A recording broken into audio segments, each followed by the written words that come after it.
Hello everyone. I think we should be live. I think. It says we are. Okay. Let me just check on my YouTube page. I think the audio is working.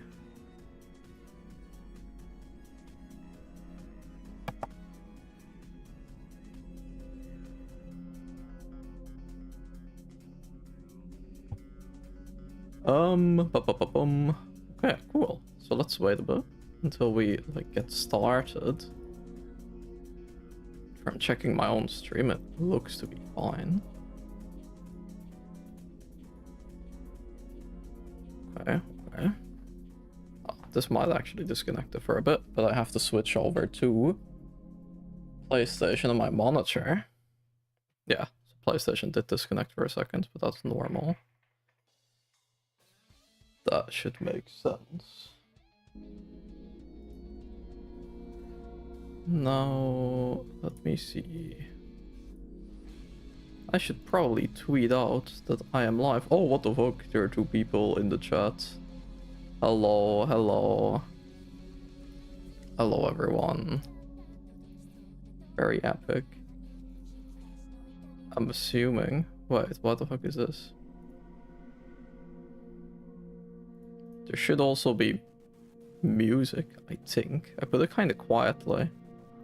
I just don't really want the PlayStation dashboard music to be like all there is playing in the background. So I have my Persona 3 playlist on. Which I'm assuming is also working. My apologies if this is not the smoothest live stream. Outside of that one test stream from a few days ago, I haven't really done this ever. So let me just tweet out that I am live and post it in like some Discord servers and stuff. Let's see. Is the audio good for now? Like, is it working?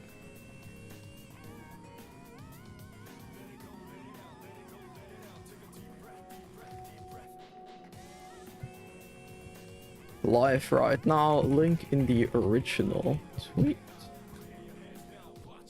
Let me add. Oh, I hate it when things open on the other monitor, which is being covered up by my PlayStation. Beautiful. Okay. Where is it? There's the image.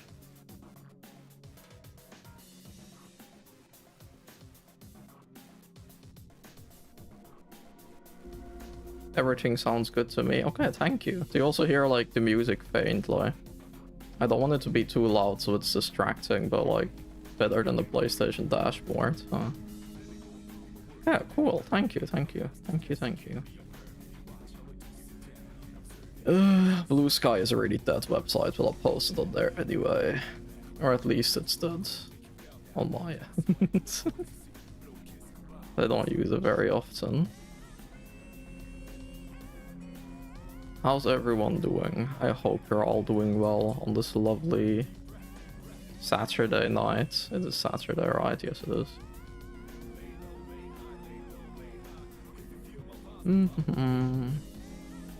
Okay, I posted it on both websites.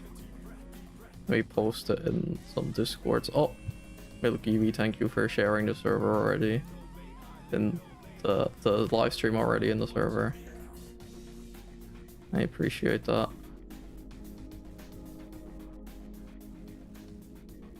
Yeah, Blue Sky is, for some people it's very active, but I don't really like the algorithm that much. It's often pretty dead for me. Does this server not have a... What does it?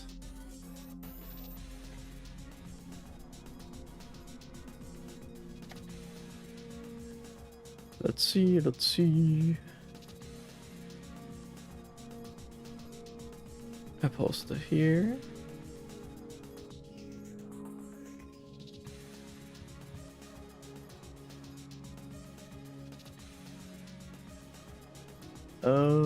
Boom. Gonna post it in one more spot and then.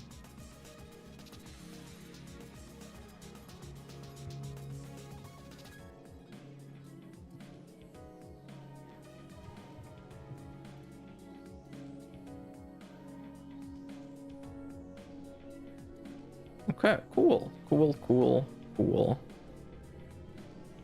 That is working. We are live. Chill. Everything should be fine, I think. Okay, cool. So, what the plan is for today. You might have seen it in the description, you might have seen it in the title or whatever, or in the community post that I posted, but I had this idea to go through my PlayStation trophy list.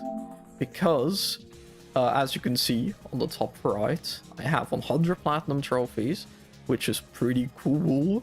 And I've had this idea for a while now, that if I would reach 100 platinum trophies, that I would make a video going through them, and just like kind of reminiscing, because we're gonna see it in a bit. The first PlayStation trophy that I got was probably like 10, 15 years ago, maybe more than that. I honestly don't really know.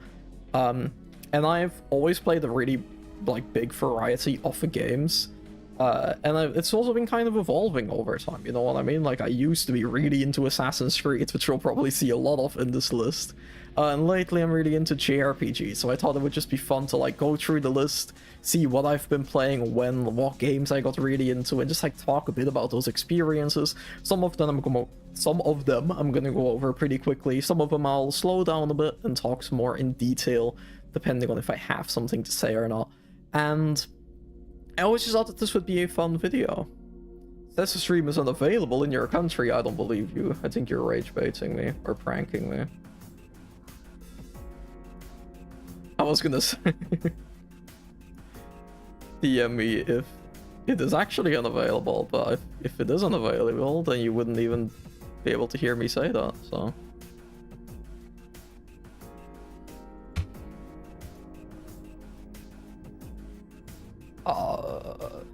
Okay, good. I'm glad that it is available. Have fun beating Metal Gear. I hope you can deal with the final boss. Or like one of the final fights with hand-to-hand combat. But as I was saying, I thought it was a fun video idea, but it would also take me a long while. Mostly because, like, you know, recording it, editing it, preparing it, all of that stuff. I feel like that's gonna take a while. And right now, I'm pretty deep in the trenches of writing my Xenoblade 2 video. And I really just want to get that script done. And I was like, if I have to make this video, which I should make right now because I'm at exactly 100, if I make that, that's like a week, maybe 2 weeks that the Xenoblade video goes on hold yet again. So I was brainstorming this dilemma. I'll be throwing my Switch out of the window. Bro. Well, I guess that'll be a fun story to tell. How Metal Gear made you throw your Switch out of the window. That'll make for a fun video once you get around to that one. What was I saying? But yes, I'm really deep in the Xenoblade video. I don't want to put it on hold again for a video like this. So I was brainstorming that, and then I was talking about it with my girlfriend, and she said, why not live stream it? And at first I was like, I'm not live streaming, I've never been live. Like, exactly, Nishbook. No way, bro, it's live. I know, it's weird. I've never been live before besides for the test stream a few days ago. But after thinking about it a bit more, I was like, you know what, maybe this is... You should platinum Xenoblade 2, bro. They should port it to PlayStation, then I will. If one day they port the Xenoblade games to PlayStation, I'll platinum all of them. I feel very safe in making that promise because it's never gonna happen. But no, at first I was against live streaming it, but then I thought, you know, maybe I will. So, we are here right now. This might take a while, because 100 is quite a bit. I'm seeing, can't you, like, sort them by oldest? View stats, compare, privacy settings, share anything? No, okay, I guess we're just scrolling down. What is...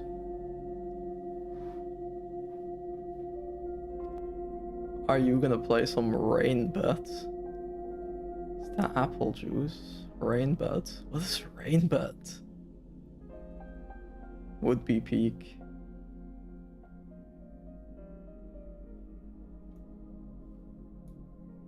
But yeah, this kind of sad that Nintendo doesn't have achievements. But anyway, maybe, I don't know, you know, yeah, this, my camera is in like a pretty decent position. Let's get started. I don't know what my first platinum trophy is exactly. I think it's something really random, but I feel like I'm really stupid for not knowing what you guys are talking about.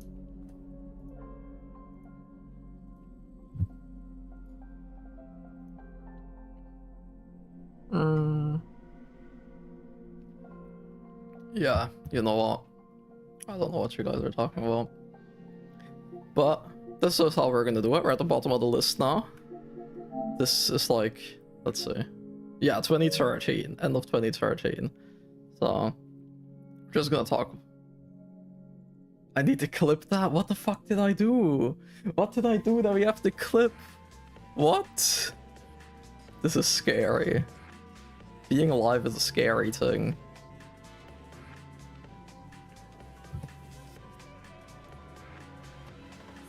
I'm genuinely just clueless right now. Completely clueless. Okay, let's just keep going.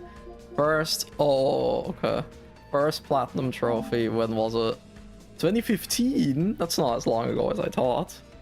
That's like 11 years, which is a while. Assassin's Creed Liberations. This is a really random game that I got my first platinum trophy on. I was saying it in my intro, there was a time that I was pretty into Assassin's Creed, so I guess it's not that surprising, but I don't know why I platinumed this one first. I think it was because, like, Assassin's Creed games, I got really into them, but a lot of them are, like, pretty lengthy. Like, the earlier games aren't that long, but they have a lot of achievements and, like, collectibles and stuff, and I never really felt like doing them. But this game is super short. Like, it only has, like, 8 sequences, which is, like, chapters. Most Assassin's Creed games are, like, almost double that, I think, from memory. So this was a really short game, and I was really into the franchise, and platinum trophies used to be kind of daunting, because I was like, oh, do I really want to, like, put all this time into this random game, instead of, like, playing the next one? And because this one was so short, I just got it on this one, and it was really fun. I actually remember this one being pretty fun. I don't remember anything about this game, though. Like, I think this game is, like, very mid, because I genuinely don't remember anything about it. I just remember getting the platinum, and that I had to grind these, like, pocket watches or something. Like, there was, like, an achievement for having all pocket watches. I swear there was something like that. And doing that looked really easy. Oh, pickpocketing, maybe it was that. No, yeah, collect all the pocket watches. This sounded easy, but the last one was so expensive. I remember grinding for so long just to get, like, enough money to buy them. And that was, like, really shit when I got it. Because I was like, fuck, this was, like, so much harder than I thought it was gonna be, but it was also really satisfying. And I think that from then on, I was, like, after that satisfaction again of, like, damn, this was tough. This was a grind. And it kind of made me like the game less. But it was really satisfying. And so I started it. Next over, and then 2 back-to-back. Next platinum that I got is apparently Infamous Second Son. This is, like, the first game.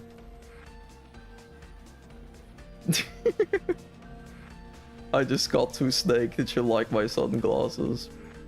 Absolute peak. Infamous Second Son. This is, like, one of the first PS4 games that I ever played. My PS4 came with 2 games.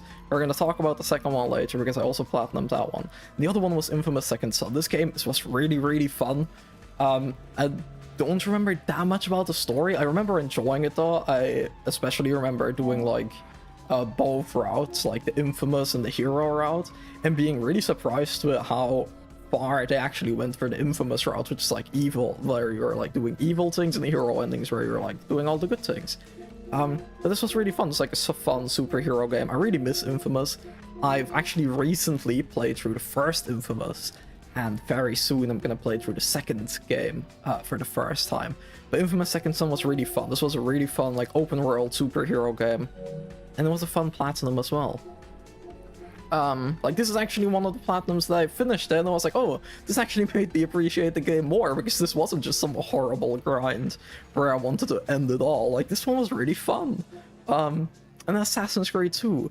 This game is one of the best Assassin's Creed games. As you can see, I platinumed it after Liberation, probably because I like platinumed Liberation. I was like, you know what, that was fun. I should do this for the good Assassin's Creed games. The one annoying thing about this that I remember, like everything about this was really, really good.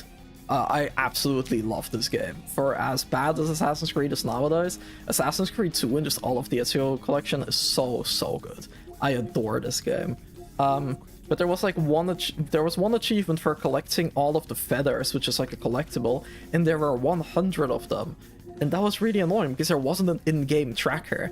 I just remember when I was younger, like printing out the maps of the game and like having marks on the map of like, oh, these are all the feathers, and I would check them off every time I got to one. But somehow I just couldn't find the last one, and I had to go through all 100 again, only to see that like the mark for the final feather was like underneath a mark for another thing, and it was like badly visible or something. It was something stupid, but this game was awesome. The platinum was a bit annoying, but it was still really fun. Batman Arkham Asylum. This one was good. I think, maybe an unpopular opinion, I think this might still be my favorite Batman Arkham game. Mostly because it's so focused. Like, you're in the asylum, which is a very small map, and that's it. Like, that's the game. It's a lot smaller where City and Nightwind's really big. This game was very small and focused. A lot of people, I think, I'm not 100% sure, I might be wrong with this, a lot of people compare it to like Metroidvania in the way that it's structured, kind of like Dark Souls, I guess, where you need like certain items so you can progress a certain path. This game was just really fun. It's a very beautiful game. It's a very satisfying game with the combat. It had a bunch of collectibles, but it was actually still pretty fun, just because the traversal was really fun. So this is a banger game, actually. I really like that one. Oh god, the order...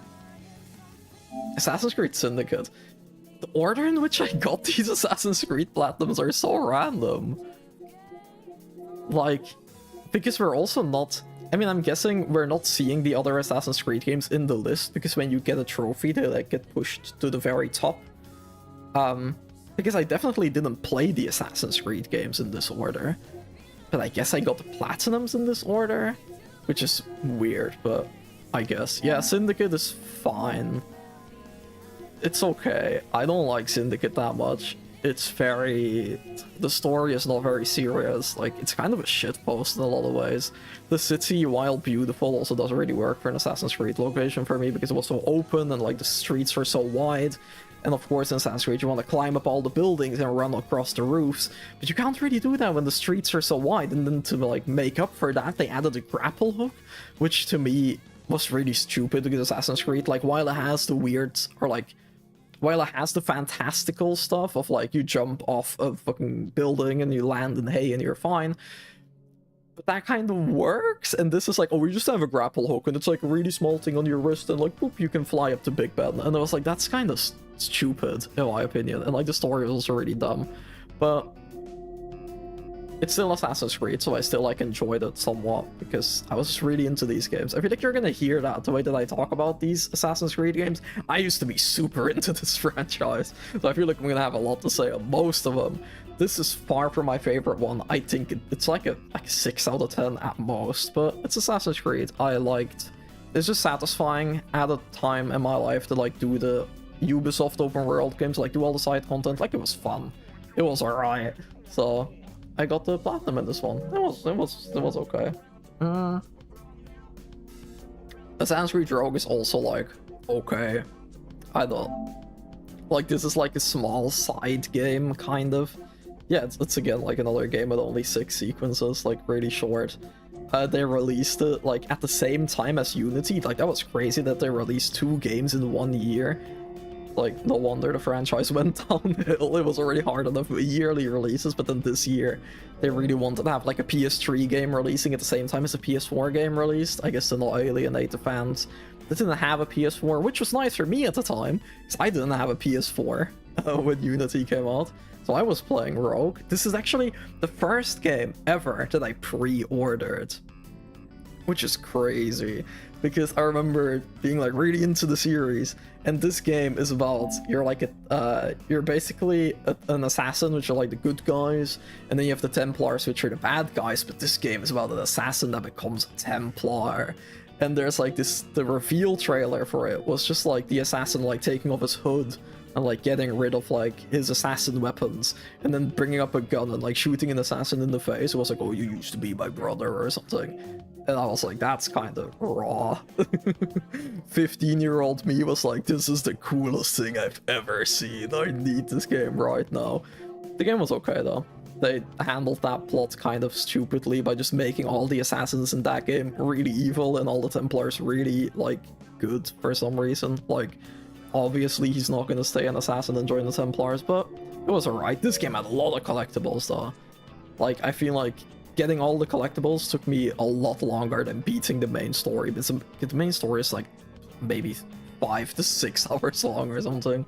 I don't know. Oh, kind of sad I didn't platinum Assassin's Creed Brotherhood on PS3. Probably because of the multiplayer, if I'd have to guess. Because I think the multiplayer was offline or something. Yeah, there were like multiplayer trophies. I played a bit of the multiplayer apparently, but I guess I didn't get too into it. But yeah, didn't platinum it. I don't want to waste time on this one. Revelations. I wish I platinumed them on PS3. Black Flag is fun. Assassin's Creed Black Flag is actually still one of the best ones, in my opinion. And there's even a remake coming soon, which is probably gonna ruin it, because Ubisoft hasn't made a good game in like 10 years, maybe. 10 years might be pretty accurate, because this game released 10 years ago. I think Black Flag is like the last Assassin's Creed game that I like truly enjoyed. This game is great though, I really love it. The main story is fantastic, like genuinely incredible.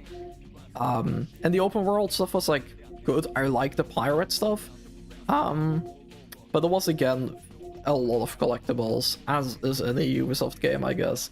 But 100%ing this game was actually pretty fun. And the multiplayer, actually had to get max level in the multiplayer for this. And the multiplayer was really good. I got really into the Assassin's Creed Black Flag multiplayer.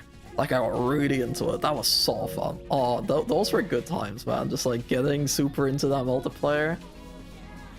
Awesome. Awesome, awesome. Uncharted 3.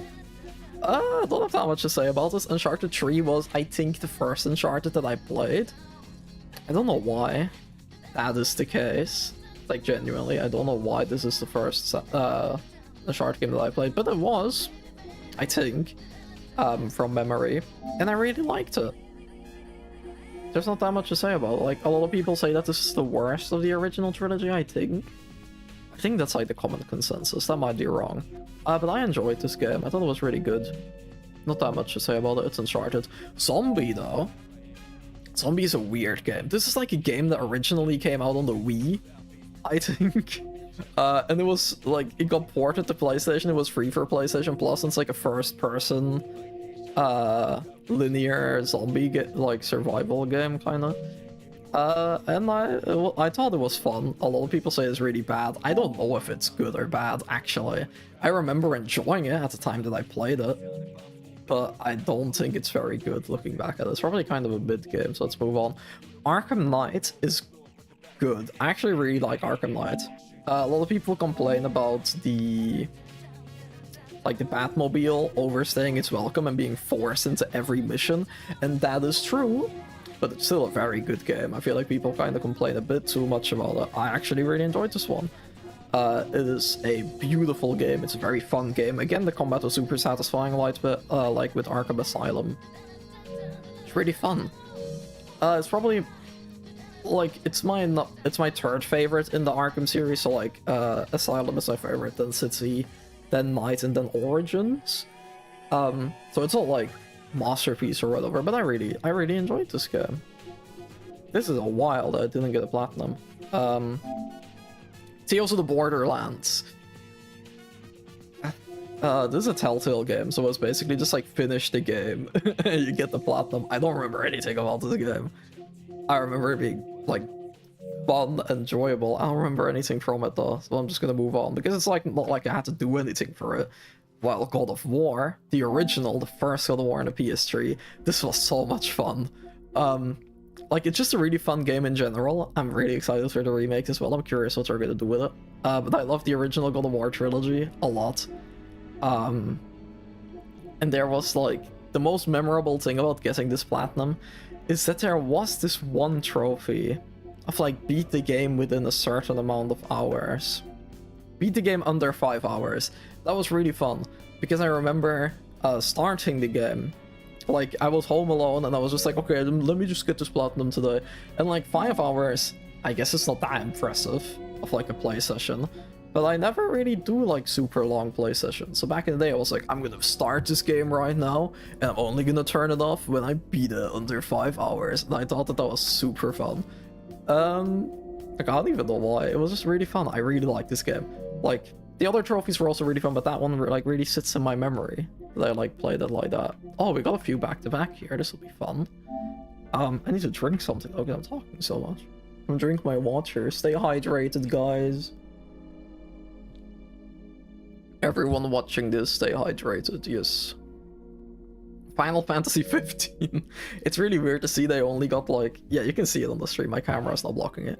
I only got 45% of all trophies, but I still got the platinum because this game has so much DLC.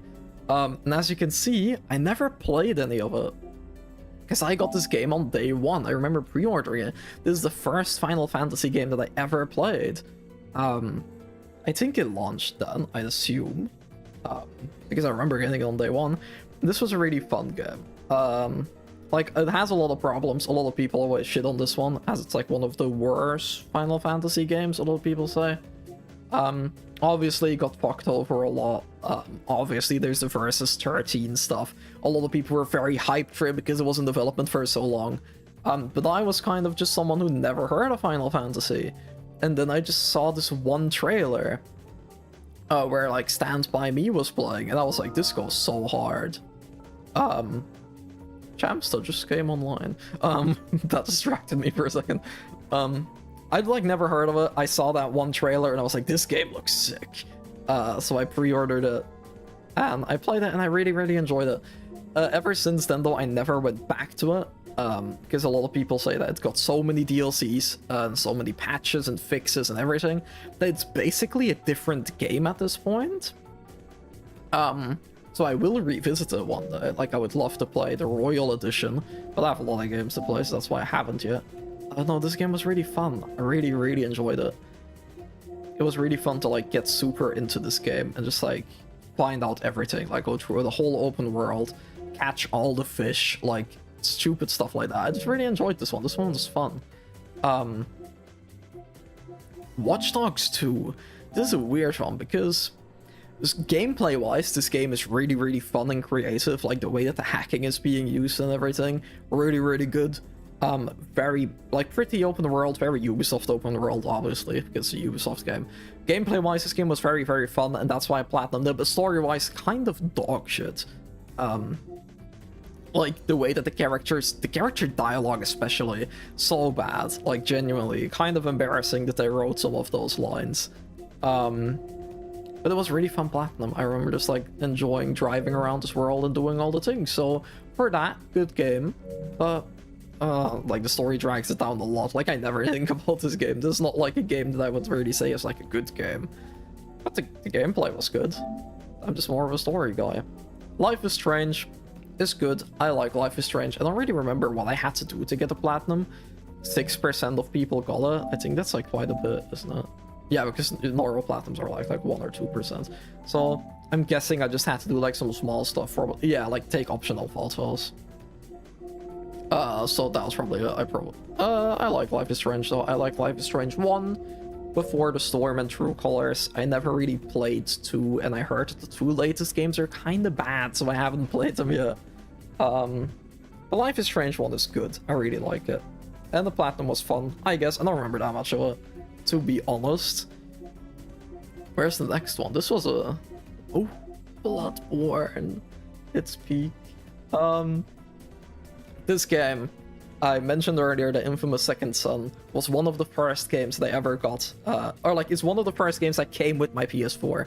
Bloodborne was the other game. When I got my PS4, it came with Bloodborne. Like, I didn't even want this game. Like, I did not really know anything about this game, to be honest.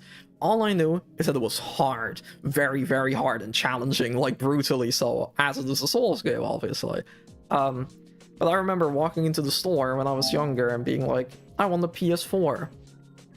And the guy was like, okay, here's a PS4, and here's the Bloodborne Special Edition. Like, I think I have it over there.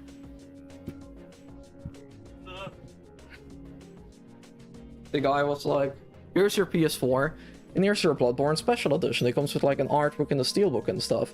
And I was like, I don't really want it. As I was fucking stupid when I was younger. I was like, I've heard this game is hard, and I don't like very hard video games. I don't want this game. Like, can you guys just keep it? And I get like the trade back money, as it was like the Belgian equivalent of a GameStop. And the store person was like, yeah, sure, I'll give you 20 euros for it. And I was like, you are crazy. It says collector's edition on the box. It was still wrapped. It had never been opened. And he was like, if you trade this in, you get 20 euros for it. And I felt insulted by that. So I was like, I'll take it. You know, I can do without those 20 euros. I'll play Bloodborne. Maybe it's good. And then I played it, and I got obsessed with it. And it is now one of my favorite games of all time. So I guess it's a good thing that they only wanted to give me 20 euros for it. Absolutely fantastic game, though. In a lot of ways, kind of changed the way I look at gaming. Like, I never really wanted a challenge out of my games. As I said, like, I didn't even want to take this game. But after beating this, I will play games on a harder difficulty now. Because, like, the challenge that this gave me was so fun. A genuinely fantastic game.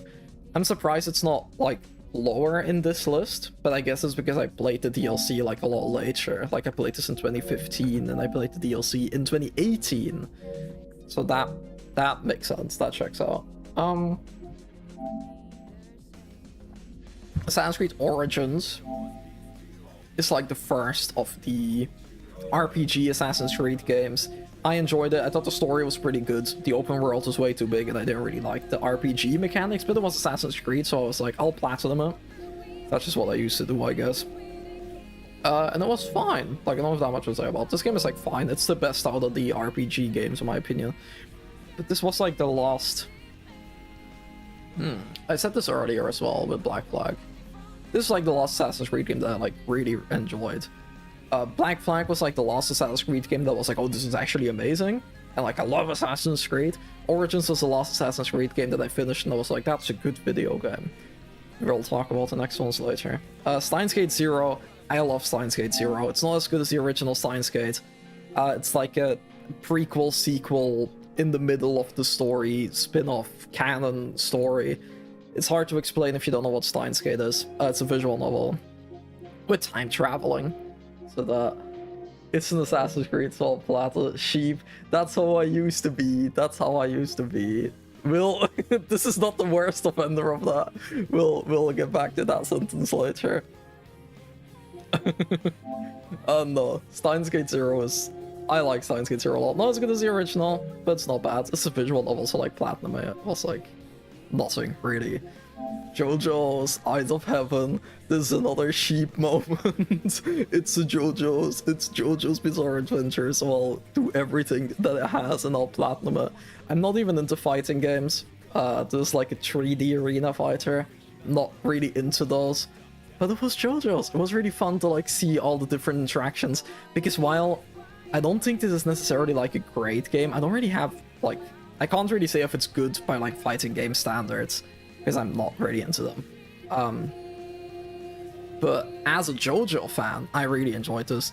because you could see that it was made by like people with a lot of passion for the series. There were so many small Easter eggs in there, so many like character interactions, because this was like obviously JoJo is like a story that spans generations of this one family. And even like universes, as after the 6th generation, there's like a universe reset.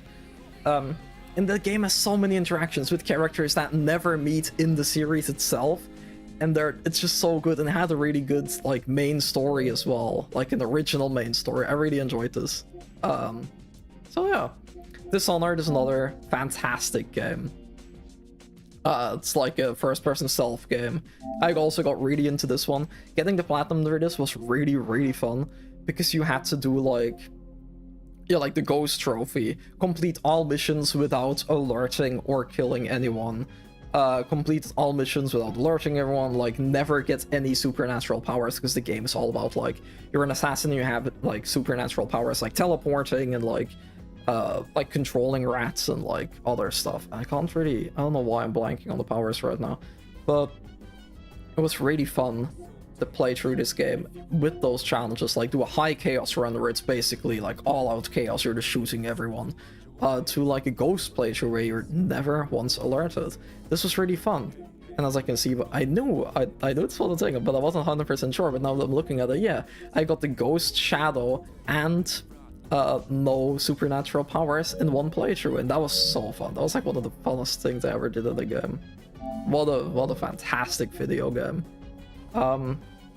Uncharted 4, my favorite Uncharted game. I really like this one. Not that much to say about it though. It's an Uncharted game. Like, it's kind of just like all the other ones, but it was really fun. Moving on. Assassin's Creed 2 again, because it's Assassin's Creed, so I'll platinum it, even if it's the remaster, even if I already did it before. This was fun. I already talked about it. It's peak.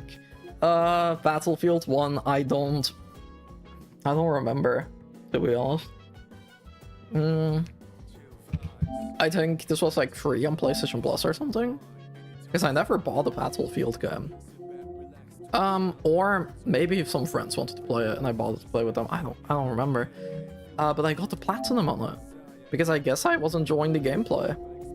And like sometimes, like every now, like I'm not into shooters generally, but sometimes I do want to like play a shooter. Like I played Titanfall, I played like some of the Call of Duty campaigns, I played Battlefield 1, and for some reason I platinumed it. I cannot tell you why, to be honest, but I did, and I don't remember hating the game, so it must have been like pretty fun, right? I don't know. Marvel Spider-Man, this game is awesome. The PS4 game.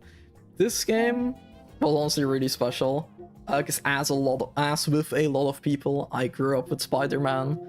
He was always my favorite superhero. I'm still pretty into like superhero stuff, even though the MCU fell off. But now that DC is here, DC Universe here to save us. But I was always really into superheroes.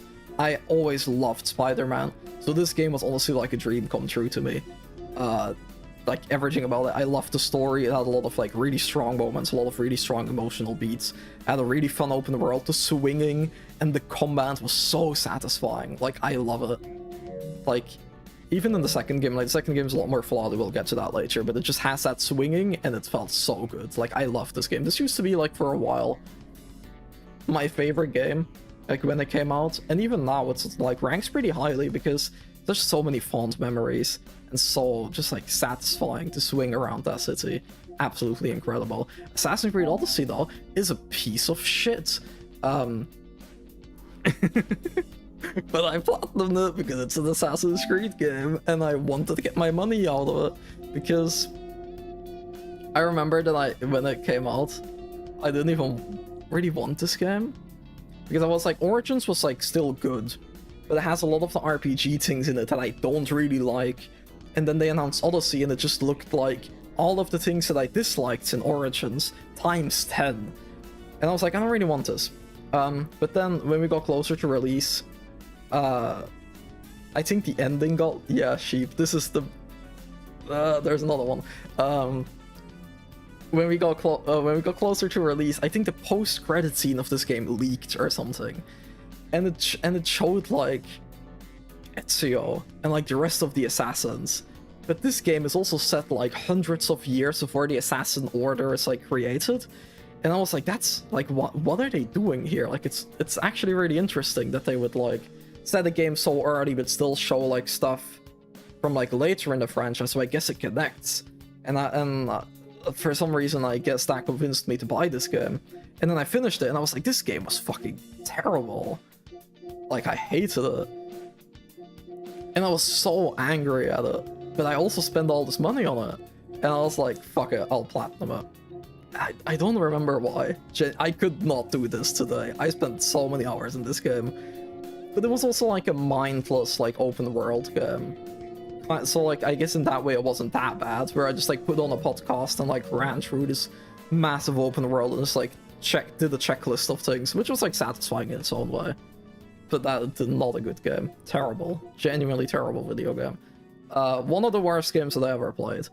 Hands down. Easily. Attack on Titan 2 is fun. There's, like... fun. The story was a bit weird because you're like playing as an original character that like your player created, and then you get put into the Attack on Titan storyline. And it was kind of grindy as well, because a lot of the missions were really repetitive, but it was really fun to like swing around with the ODM gear, kill all the Titans. Like, the combat system in this game is genuinely incredible. I really love how they did it. It's such a satisfying gameplay loop. To start a mission, your guy's just standing there, and then you like, with the ODM gear, you're like swinging around. So then you just like shoot up into the sky, you're swinging around the city, and like just going from Titan to Titan, like taking down their legs so they fall, go for the nape, boom, done, swing to the next one. Like when you're in the air, your blades are damaged, you switch out your blades, you switch out like the steam so you can keep going. So satisfying. Genuinely like a really, really fun gameplay loop, which was sadly stuck in kind of a mid-game besides that, but it is what it is. I don't know. It is what it is. Assassin's Creed 3 is fine. I have a lot of issues with it, but it's also really good in a lot of ways. And actually, like, I remember not really enjoying this game when I finished it. There were a lot of things I didn't like about it, but then getting the platinum actually made me appreciate it more, because you also see this is a remastered platinum. I didn't platinum this on the PS3, the original release. But playing through the remaster, I was also doing like this platinum marathon with a friend at the time, because me and him were both really into Assassin's Creed, and we were like, what if we platinum all the Assassin's Creed games together? So it was really fun to like, every day after school, coming home, joining a VC, and just like playing through the Assassin's Creed games together. And this one, getting the platinum made me enjoy it a lot more, made me appreciate it a lot more, because the side content is actually really, really good. There's like the homestead, which is like your own little town that you build up, and doing the side quests in there actually gave Connor, the main character, a lot more character, and I really, really like that. So there's like a lot of the side content was actually really good, so I'm glad that I platinumed this game. Steins Gate 1, kind of similar to what I said before with Steins Gate 0. It's a visual novel, so it was basically just to get the platinum, you had to see all endings. But Steins Gate is one of my favorite stories of all time. If you are watching this right now, if you're watching the VOD, I don't care. If you don't know what Steins Gate is, either watch the anime because it's pretty good, or play the visual novel. It is incredible. One of my favorite stories of all time. I love it so much. And I played this game a lot of times as well, because I remember that my first playthrough of it I did on PC. Because I sailed the high seas to get it originally, because I was like, I don't know if I'd enjoy a visual novel, it's just a book. It's not a video game, it's just a book. Why would I read a book on my PlayStation? So a friend sent me a download, and I played it on PC, and I loved it so much that I eventually got it again for PlayStation to replay it. And Steins Gate is a game that I'll every now and then go back to replay, to rewatch, because I just love it so much. And even though the upcoming remake is very much a cash grab, I feel like I might get it on the sale at some point, because I would like to like revisit the story.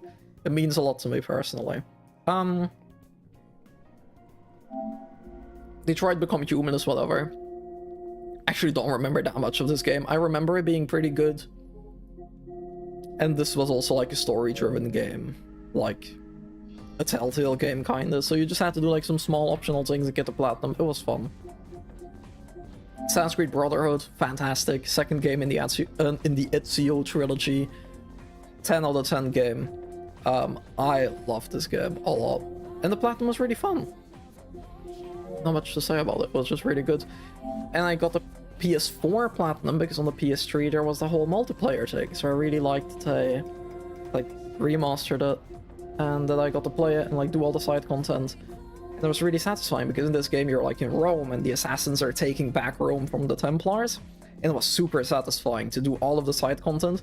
And this game really made you feel like step by step you were taking back the city and like giving it back to the people, and that was so good. And the main story does a good job at that, but it's mostly the side content that really pushed that feeling and made it so good.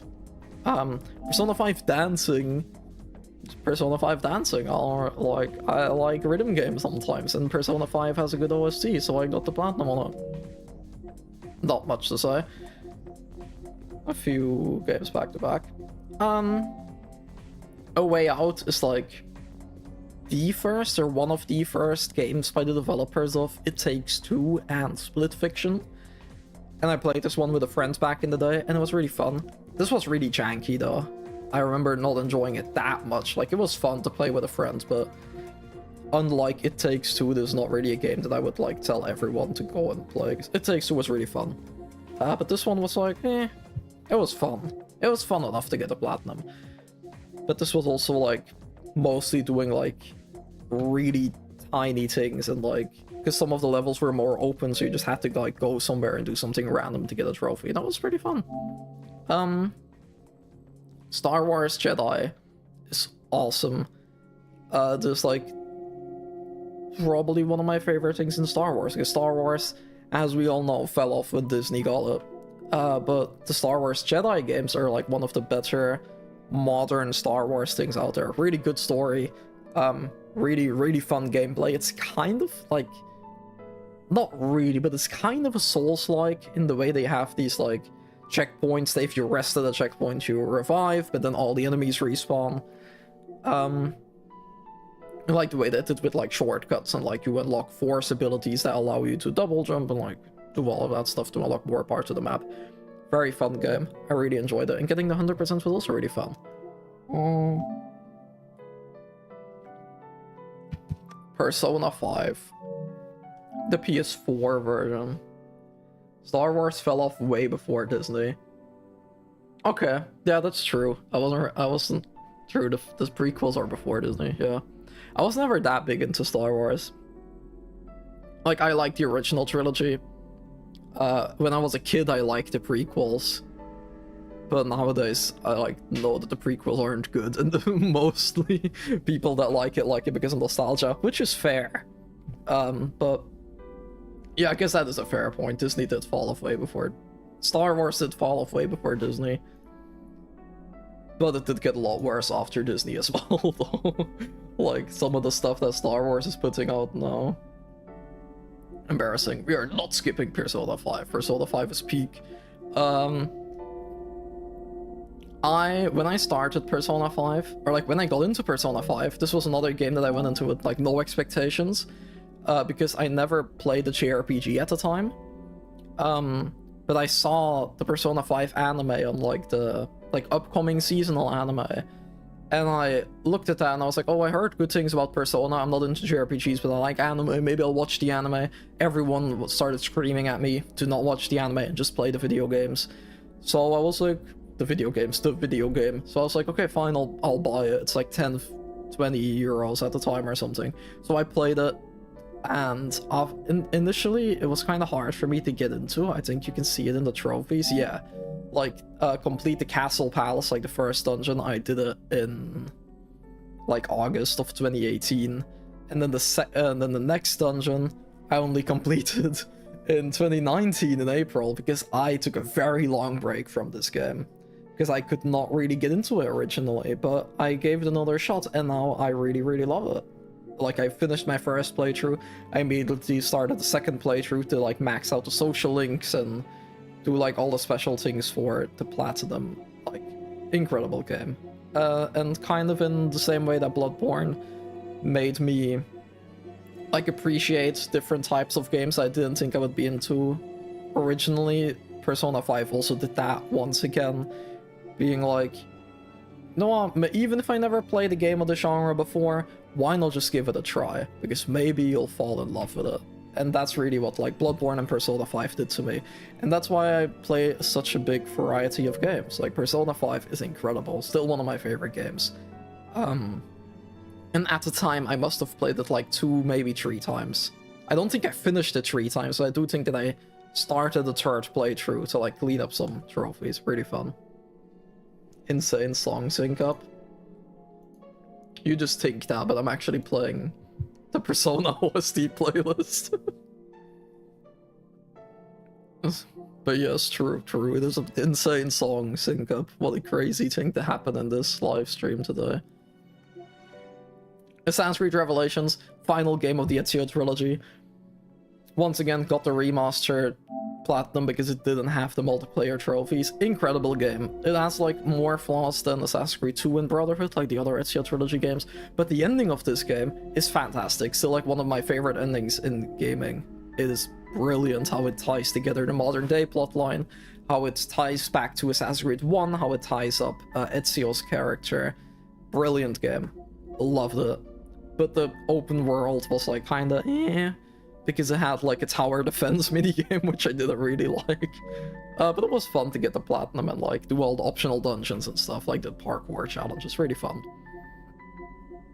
Dark Souls Remastered is awesome, because obviously after loving Bloodborne so much, I had to go back, play Dark Souls. Dark Souls 1 is still my favorite of the Dark Souls trilogy. Really loved it.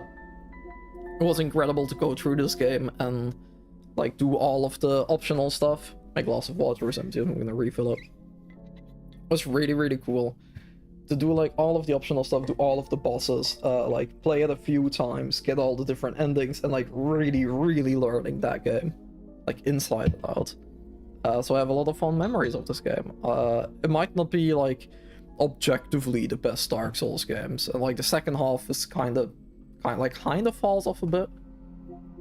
Because it's a bit more disconnected, and like it has like some bosses like Bed of Chaos, which are not very good, but Dark Souls 1 is still like my favorite out of the ones I played. There's something about it, and like it does have some incredible bosses as well, obviously with like Artorias and stuff. Incredible game, masterpiece. I am drinking water. What's wrong with drinking water? Water is peak. You should also drink some water. You're probably like drinking your gamer drink. Like, oh, I was gonna say Monster Energy, but I don't think you're a Monster Energy guy. I don't know what I'm saying. Water is cool, water is peak. Just like Persona 5 Royal, oh my god. Because after playing Persona 5 Original, or like Vanilla, I obviously wanted to play it again just to get to the last semester. Scotch initially. Yes. But then I thought it was apple juice. I shouldn't have revealed it was water. That would have been sipping my glass of apple juice. Dark Souls and Xenogears being masterpieces despite being unfinished. I need to play Xenogears. And this quick is also in the chat, so you'll probably agree with the fact that I have to play Xenogears. Chocolate brownie ice cream. Bro, I wish I had chocolate brownie ice cream. What am I doing drinking this water? Maybe you're right. Maybe you're right to make fun of me for drinking water. No, Persona 5 Royal, thank you Atlas for re-releasing your game with like 10 hours of no content, like 10-15 hours of no content, and making me buy the entire game again. Absolutely incredible. Platinum for this one was easier though. I remember doing it in one playthrough. I think it might have had like a New Game Plus exclusive boss or something. Like fighting the twins maybe, but Yeah, I got most of this in one playthrough. It was fun. You know my thoughts on Persona 5. Which are very similar to my thoughts on Nier Automata. Absolutely incredible. Yet another game that I just bought with like zero expectations at all. Because I just had a friend who was like, oh, I'm listening to this Nier Automata OST. And it's such a good OST, bro. And I was like, what about the game? And he was like, oh, the game looks like okay. And I was like, bro, it's so weird. Like, if the OST is that good, like, why not just try out the game? So then I tried out the game. Because he was like, oh, why are you telling me to try out the game? Just try it out yourself. And I was like, you know what? I will. I took that as a I took that as a challenge. I was like, you know, I will buy this game that I've never heard about. I absolutely loved it. It was incredible. This game also has the trophy shop. Like, there's an in-game shopkeeper where you can buy PlayStation trophies from. But I actually got this trophy legit. This platinum legit. I am aware that I could just be saying that and that I don't have proof, but I did it. Because I remember seeing that shop and being like, oh, that's kind of funny and silly, and like, now looking back on it, that is a very Yoko Taro thing to do. But this was really fun to play. Like, I loved getting all the endings. This is another game that I took like a really big break with. It's really nice of them to include a game with the OST, isn't it? I love it when games do that. No, but no, like, I took a massive break in this game. What the fuck, that's like longer than I thought. Because I got ending A in 2018 and ending B in 2020. That's crazy. In my mind, it was like a couple of months break, but no, that's a crazy long break that I took. No, I like this game. This is one of my favorite games of all time. And getting the platinum was very, very fun. And that was also the first Yoko Taro game that I played, and I got very into the Yoko Taro games, as we'll see later as well. The Last of Us was fun. I really like the original The Last of Us. The fun thing, like, it's The Last of Us, I feel like I don't really have to say that much about it. The fun thing about this trophy that I remember being really fun is especially playing it on the hardest difficulty, because the hardest difficulty in the Last of Us games are really, really challenging, and it's really fun to, like, really, like, push the game mechanics to the max with, like, the stealth and, like, the gunplay and the enemy AI and stuff. Like, really, really fun and satisfying. But the multiplayer, that's actually the same amount of time it took between finishing the ending and the fishing ending and beating it. True. The fishing ending is the best ending of Nier Automata. That was a fun part of the Nier Automata trophy, like getting all the endings, because there's like one ending for each letter for the alphabet, and getting all of them was really fun. Just like the absolute absurd things that you had to do in that game to get the ending.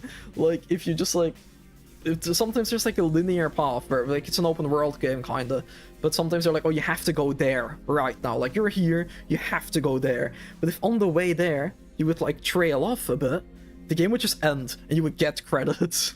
And it's like a text shows up that's like 2B was tired of fighting and 2B went fishing, and then you get the fishing ending. That was fun. Back to The Last of Us. The thing that I really remember liking about The Last of Us trophies that I didn't really think of it like that much is the online.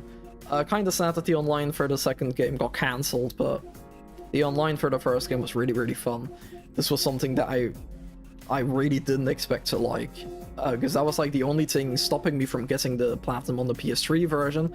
But with the PS4 version, I was like, you know what, I'll give it a go, and actually got really into it for a bit. And that was fun. I liked it. Last of Us Part 2, kind of same deal, besides for the multiplayer part. A game that, very controversial. I was also not too sure about it when I was like playing through that first. But like reflecting on it, replaying it again, I do really, really love this game. Both story and gameplay. The gameplay was extremely satisfying. Just really fun. I really enjoyed it. Good game, good game. Dark Souls 2 pisses me off, because I'm so close to getting the platinum. And the thing that's stopping me is like getting all the rings, because you need to like level the covenants and stuff. And Dark Souls 2 is not good enough for me to like replay and grind the covenant stuff. Yeah, it's okay that you're sleeping. I know it's because of Dark Souls 2, and definitely not The Last of Us. Ghost of Tsushima.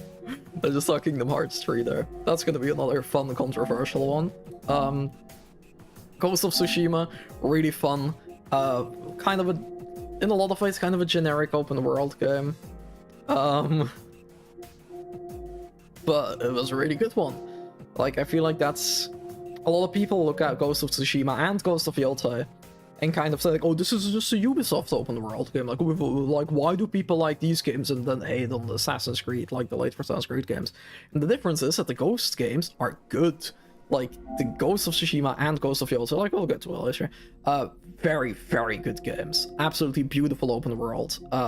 Like, they can get a bit checklisty if you're getting the platinum and, like, really doing everything the game has to offer. But as I said in, like, one of the earlier trophies, sometimes that is just really fun and satisfying to get, like, all the things. And, like, it's just, like, a satisfying thing to just, like, go through the game and do all the little objectives and stuff. Oh, just, like, listening to a podcast. Fun game. I really like Ghost of Tsushima. Kingdom Hearts 3 is my favorite Kingdom Hearts game, especially when we count Remind. Remind made the game even better. A lot of people don't like this game. I really love it. I loved it as soon as I played it, but what I feel like is important to mention with this is that I played this game a lot later after release. Like, it was late 2020 that I played this. I was, like, playing through the whole series. And every time I beat a game, I would always just move on to the next one. Like, I beat Kingdom Hearts 1, okay, time to play Retry the Memories. Beat that game, time to play the next one. Like, next. But then I got to Kingdom Hearts 3, and I finished it, and I was like, I want, like, more. Like, I really, really loved playing through this entire franchise. Like, yeah, it has ups and downs, and some games are not very good, and some games are incredible. But I reached the end of my journey, and I was just like, I want to, like, platinum this. And I didn't platinum the other games because I always just wanted to go to the next one. But then Kingdom Hearts 3 I got super into. And I think that's maybe part of why it is my favorite. Because with the other games it was always just like, okay, beat it next. This game I got really into. I did everything that this game has to offer. Like, I got really into the whole gummy ship stuff even. I did, like... I think you had to beat this game on Proud difficulty as well. Like, there was a lot of side content, and just, like, getting super into this game, getting the ultimate weapon in this game, such a fun process. So I get why a lot of people don't like this game. Because, like, the pacing is not very good, and, like, yeah, like, a lot of the Disney worlds might not be that great, but the Disney worlds were always my least favorite thing of Kingdom Hearts, and to be honest, I like the Disney worlds in Kingdom Hearts 3 the most. Like, yeah, it has some stinkers, like Frozen is not great, but all the other games also have a stinker. Like, I was never that into the Tron world in 2, or, like, the underwater world in the other ones. Kingdom Hearts 3, I just really, really liked. I loved this. Especially, like, doing the data battles as well. I didn't beat Yozora, which is this one. I didn't beat him, but I did do all of the 13 data battles, which was really, really satisfying and fun. So yeah, I just have a really good memories of Kingdom Hearts 3, and I really love it. Persona 4 dancing, not really gonna talk about it. It's the same thing as Persona 5 dancing. Persona has good music. I like rhythm games. I play the rhythm game and do everything in it. Gravity Rush Remastered. I remember enjoying this game a lot, but I don't remember that much details of it.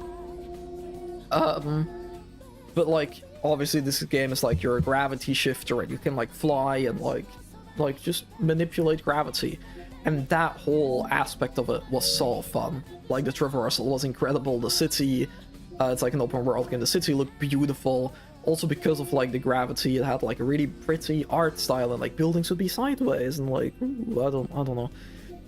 I don't remember that much of this game. I just remember really enjoying it, and I really have to play the second game. But the thing that I enjoyed the most of this game was probably just doing everything. Doing all of the side content. And getting really into it. That was fun. Dishonored 2. similarly to Dishonored 1, it was really fun to play this game with like never getting detected, not using your powers, not killing anyone, doing like the lethal route and non-lethal route. That was really fun. This game also has 2 playable characters, which like adds another layer to that of like replayability, because both characters have a completely different moveset, so you can play the game one time with Corvo and then replay it with another character who's I'm blanking on their name right now, and they both have completely different movesets of powers, and it was really, really fun. I don't like Dishonored 2 as much as the first game, but it was fun. I really, really enjoyed it. It's a very good game. Marvel Spider-Man Remastered. I don't even think I replayed it. I think I got this game with like the Miles game, like the Miles spin-off sequel game. I think it came for free with that game or something, and I just like booted it up to swing around a bit, and the trophies also popped, and I was like, fuck it, I'll take it. Valhalla, Assassin's Creed. Mac, prepare the sheep emote. Another Assassin's Creed game, so I'll platinum it. I don't hate this game as much as Odyssey. It's not a good game. I really don't like this game.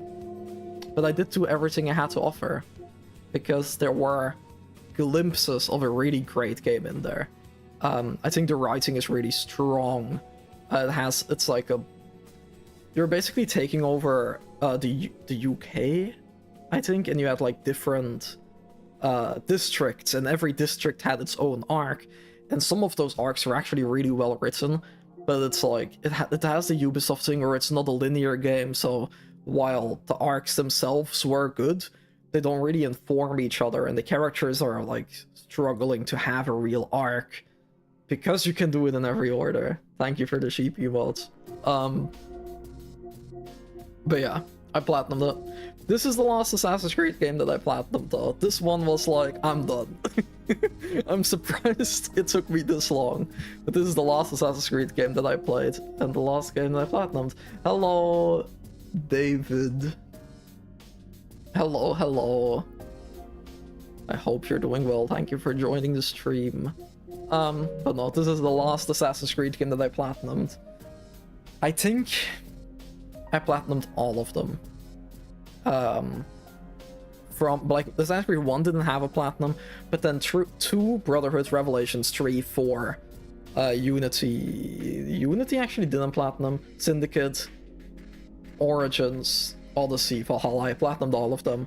Unity is the only one that I didn't platinum, because as I was saying earlier, with my friends who I was doing like the platinum marathon with, we still played Valhalla together, and Unity was supposed to be the next game, but then kind of like life got in the way, I guess, because I don't know, just life sometimes, isn't it? We both got really busy.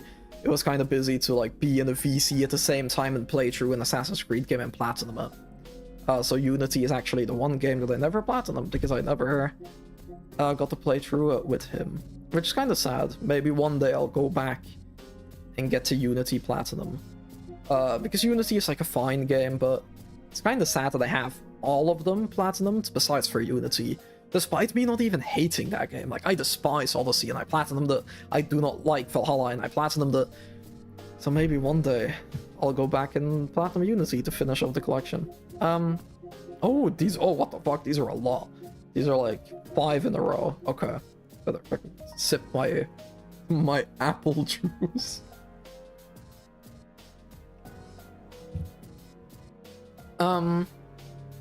Kingdom Hearts, Melody of Memory. There's like a rhythm game sequel to Kingdom Hearts 3, and this is probably my favorite rhythm game. I really love this. It was really fun to get, like, of course, Kingdom Hearts has a fantastic soundtrack. It was really fun to like really get into this game and like do the hardest songs on the hardest difficulty. Like, I remember One Winged Angel, and like there was another song. I'm blanking on the name right now.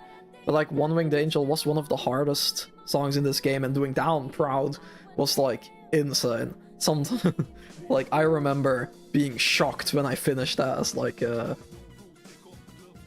there's another Square Enix rhythm game by the same team you should platinum. I should platinum Yacht Rhythm, but I need to play more Final Fantasy games first, because I really do not want to, or like, for some games it doesn't matter, but I don't really want to play through like FF10's section or FF6 without knowing the game. So like, but I'll probably platinum that at some point. But yeah, Kingdom Hearts Melody of Memory, fantastic. I was like shook when I did One Winged Angel as a perfect chain. I was like, what the fuck, no way. That was so much fun. Uncharted 1 Remastered. This was really fun to platinum as well. It's an Uncharted game, not that much to talk about, but the hardest difficulty in Uncharted 1 does not fuck around. And this game is really janky as well. Like, even the remaster, the third-person shooter controls are not that good. And, excuse me, playing through down the hardest difficulty was hard. Yeah, there's a lot of spoilers, lol. Yeah, exactly. That's why, like, I'll probably platinum it at some point, but yeah, that was fun game. Probably my least favorite Uncharted game. But it was still fun. And I also, like, I remember playing this a lot with a friend in VC, and that was like very fond memories of that. Final Fantasy VII. This, oh my god, this is the original Final Fantasy VII. I love this game so much. It's a brilliant game. And it honestly aged really well in my opinion. Like visually, in some aspects, yeah, it maybe didn't age that well with the like Roblox looking characters, but pre-rendered backgrounds are beautiful. The combat is still incredibly satisfying, like figuring out the materials and everything. Very, very fun. And when I played Remake first. Remake was my introduction to Final Fantasy VII. I talk about that one later, because I did platinum it. Then I went back to play the original, and I beat it, and I was like, this is one of the best games I've ever played. I loved it so much. And then I went for the platinum, kind of naively. I think that's the way to say it. Because this was a lot harder than I thought it would be. Like, the super bosses in this game are insane. Like, genuinely, because I beat this game, and I was like, oh, you know what, it was just, like, challenging, but it wasn't, like, impossible. But then doing, like, the weapons, man, insane. I'll never forget playing the FF2 NES Chocobo team for hours and getting an all-critical chain for a trophy. True. But that is, like... Thank God, I'm not even reading your second message out loud. I'm just gonna ignore that, to be honest. I'm not gonna acknowledge it, but yes, that is the fun of platinuming a rhythm game. And, like, just getting some platinums in general. Like, it's so fucking challenging, but, like, those experiences do stick in your mind because it's so satisfying when you finally get it. Same thing with me finally beating these weapons, because they were so hard. Fantastic game, though. The platinum made me appreciate it even more, because I really had to, like, lock in and figure out my materials for these weapons. Fantastic. Concrete Genie. This is like a chill vibe game, kinda. I remembered it was free on PlayStation Plus, and I had a weekend that I wasn't sure what to do. And I just played this game. It's like you're a guy with a paintbrush, and the things you paint come to life. And it was just a really chill game. You just, like, play through it and, like, do all the trophies. It was, like, a really short game, really chill. Like, I wouldn't say it's, like, a fantastic game, but it was just, like, for that one weekend, very, very fun. I kind of forgot about it, though. I was surprised that it showed up on the list. Marvel Spider-Man Miles Morales. I talked about the other Spider-Man games, not that much to say. It's... I think this is my least favorite one, though, of the three. But this was a fun game. I really liked it. I loved, like, the Christmassy setting and, like, New York in the snow always. Oh, what a beautiful game. Very short as well, but a really fun platinum. Like, that's swinging, man. Insomniac nailed, like, the Spider-Man feel. Like, oh, it's so good. So satisfying. Persona 3 Dancing in Moonlight, Persona 3 is peak. I love the OST, fun rhythm game. Now that we have all of them, though, like, now that I talked about all the three Persona 3, now that I talked about all the three Persona rhythm games, I will say that these are kind of subpar, especially compared to like Theatrhythm and the Kingdom Hearts rhythm game, because these games are like fun. I like the Persona rhythm games, but they don't even have like, I mean, yeah, I don't know, they sometimes don't have like all the songs of the OST. They sometimes have like really bad remixes. Only 5% on Crash. I dropped this game. I did not get very far into it. This was another game that I think it was for free on PlayStation Plus, and I was like, oh, I'll try it. And I did not get into it. I don't know why I couldn't get into it. So yeah, I dropped it. That's 5%. But no, I like the Persona rhythm games. They are kind of subpar compared to like the Square Enix ones. Infamous First Light was like a kind of like a DLC for Infamous Second Son. They got like a standalone release. This one was really fun. Like I talked about it in the very beginning of this live stream. I really love Infamous. I think the power system is incredibly fun. I think the open world is really, really fun. And yeah, I platinumed First Light. It was like a really short game because it was a standalone DLC, and it was just really fun. A few more back-to-back. Persona 5 Strikers. This is like the Persona 5 sequel. That's a Warriors game. And this is actually one of the better Warrior games, in my opinion, because it's very creative in what it means to be a Warriors game. Like the way that they incorporated the Persona system and like having the commands and stuff, like actually pausing the gameplay and using like your Persona skills. Really, really fun. Story was also actually really good, in my opinion. Like it's not as good as base Persona 5, but it's actually really good. Like the two new characters that actually became like Phantom Thieves are, in my opinion, also really, really good. I really enjoyed this, but the platinum sucked. I hated getting the platinum on this. Because I remember doing everything about it, and then I just needed one more thing. I think it might be this one. I got this at 2021 at 3 AM. No, it's not that one. There was one trophy in this. I'm trying to find it, but I guess it doesn't really matter if I find it or not. But this trophy, yeah, I don't know, I'm not finding it. This game had one trophy where you had to like unlock all of the skills, and the grind for that was insane. This is one of the worst grinds that I've ever had to do in any game. Like I really, really enjoyed this game, and I did like every other trophy besides for that one, and I was like, oh, this is so much fun. I'm really enjoying like doing everything in this game. It was like a lot of things that I like didn't really interact with in my main playthrough, but then I needed that one more trophy to get all the skills, and that was horrible. I hated that. God, I love that game, but fuck that trophy. Subnautica is fun. I don't have that much to say about this. This is one of those games that I like watched a playthrough of when it came out, because like all the YouTubers were playing it with like Jacksepticeye and PewDiePie and Markiplier and stuff, and I remember really enjoying watching them play it. And then it was for free on PlayStation Plus, and I was like, I've watched this game so many times I never actually played it myself, so let me actually just like play it and see if it's like actually fun to play as well. And I really enjoyed it. This was also a really easy platinum. I think this is one of those things where if you beat the game, you basically have the platinum, and it was really fun. Jack Tree. This is one of my childhood games on the PS2. This is like, I remember playing this game over and over and over again. Because you know, when you have a kid, when you have a kid, that is not what I was gonna say. I'm completely jumbling my words. Do you know, when you are a kid and you can't just have every video game, and there are just a few games that you have, and you're kind of just like playing them over and over again? Jack 3 was that game for me. I played this game so many times when I was a kid. But being from Belgium, I didn't speak English when I was younger, so I didn't really... I'm pretty sure this game wasn't dubbed. Maybe I'm talking out of my ass right now. I don't actually know. I'm pretty sure this game wasn't dubbed, right? I don't know. I just remembered when I was... like, either it wasn't dubbed, or I just wasn't paying attention when I was a kid.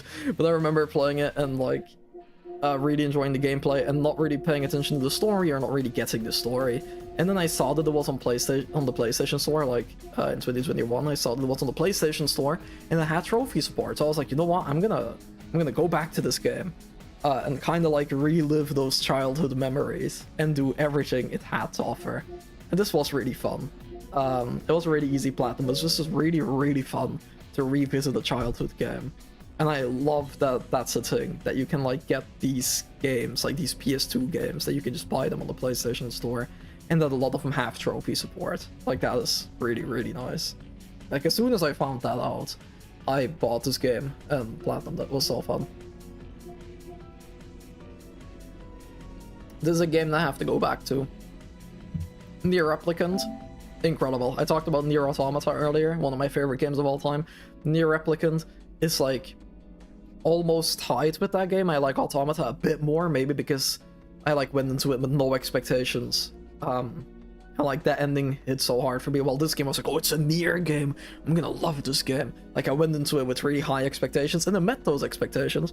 But there's something special about when I beat Automata for the first time. But I'm getting a bit off track. This game I didn't actually platinum because you had to like max out all the weapons or some insane thing. Yeah, I think it's this one, right? Like, upgrade 33 weapons to their maximum level. And when I beat the game, as you can see, I had less than 15. I had like between 5 and 15. And I googled it at the time, and I was like, oh, getting all of them to max level would take hours and hours. And I was like, as much as I love this game, I didn't really feel like doing that. But maybe one day I will go back and do it, just because I love it so much. I feel like it would be fun to revisit the game and like actually do that. Because like the game is not that long, so like how bad can it be, right? I don't know. Ratchet & Clank Rift Apart. Fun game. I think it came with my PS5. Because like, I was never that into Ratchet & Clank when I was a kid. But then, you know how hard it was to get a PS5, so even if I wasn't that interested in Ratchet & Clank, the only way that I could get a PS5 was in a bundle with Rift Apart. And I played it, and I really, really enjoyed it. I also played, like, the other... I think this game, Rift Apart, and the PS4 Ratchet & Clank are the only two Ratchet & Clank games that I played, and I didn't really like the PS4 one that much, which is why I wasn't really that interested in this one. But it's actually a very, very good game. I really love this. It's another easy platinum, but it was really fun. Because, like, obviously you have all the different weapons, and, like, they all play very differently, and just, like, going through it was really fun. Days Gone is okay. It's a very, like, 6.5 out of 10 game, maybe. Like, it's not that good, but it was fun. I actually enjoyed this game. This was another one of those games that I just really enjoyed playing, having a podcast on, and just, like, kind of losing myself into the world. Like, driving around that world, and, like, the whole thing of, like, oh, if you're out of gas, you have to find gas to refuel your bike, and, like, the massive zombie hordes, all of that. It was, like, really fun. Like, it's not the best game. It's far from, like, the best game. It had some very big and noticeable flaws. It's kind of mid, but it was just like fun. I feel like what you can see with me going through this list is that at the time it didn't take much for me to platinum a game. I was just like, oh, this game is fun. Why? Yeah, sure, I'll play it for 10-20 more hours just to get the platinum. Like, it was just what I really enjoyed doing at the time, even if the game itself wasn't that fantastic like this one. Like, yeah, the game is mid, but getting the platinum was still really fun, and I enjoyed it. I talked about this game earlier. This was another game that, like, it got a free PS5 upgrade, and when the sequel came out, I replayed the game, and the trophies just, like, automatically unlocked because it saw my save file. Demon's Souls is fun. Demon's Souls is interesting because it's not the best Souls game. But it's just really interesting to play because you can very much feel... you can very much feel that this is like a prototype for what would later become Dark Souls and like the other Souls games and everything. Like the way that these levels are laid out and the way that they are like a lot more linear, and it's always just like you have a bonfire, an area, and then you have a boss. there's the next bonfire. Area, boss, next bonfire. Like, it was a lot more linear. So, like, in that way, it's like, yeah, like, it's not that interesting, and, like, it's not that great, but it's still, like a good game, a fun game. What I really enjoyed about getting the platinum, though, I think, like, the game itself is, like, yeah, it's, like, good, but it's not nowhere close to the other Souls games. But I actually do like this game a lot because the platinum made me, like, research the broken builds, because you had to beat this game, like, a lot of times. You had to, like, mess around with the world tendency, and doing all of that was really, really fun. And I remember at some point I just had a build that would one-shot everything. I would just enter a boss fight, do one move, and the boss was dead. And that was just, like, really fun to break the game to that point. Plague Tale, another game that was, like, very mid, but I enjoy stealth games, as you've probably noticed by now. This one was also free on PlayStation Plus, so I was like, you know what, I've heard that this game is good. I thought it was, like, not as good as people have been saying. I don't really like this game that much. But it was still fun, especially the stealth aspects of it. And the platinum was okay. I think I just got the platinum because I beat the game, and it was so short, and I was like, yeah, fuck it. I'll just get the platinum, why not? Ghost of Tsushima is another trophy sync, like, double platinum thing, because I played the Iki Island DLC. And when I booted up the game to play the Iki Island DLC, trophy automatically popped. Robotics Notes Elite is a game visual novel in the same franchise as Steins Gate, in the same universe. Playing through this game was very, very fun. All of the games in this universe, like the science adventure universe, are incredible. I haven't played that many of them, but every single one that I've played, I've absolutely loved, and I really need to play more of them. And again, it was just like going through the game, getting all the endings. It was really fun. I liked it a lot. I never played the sequel though. I really have to do that. Oh god, these are a lot. Okay. Scarlet Nexus. I really like this game. It's mostly because the combat is so incredibly fun, and the world and the story itself is like whatever. It has time travel in a way, which is like bonus points for me, because I love time travel.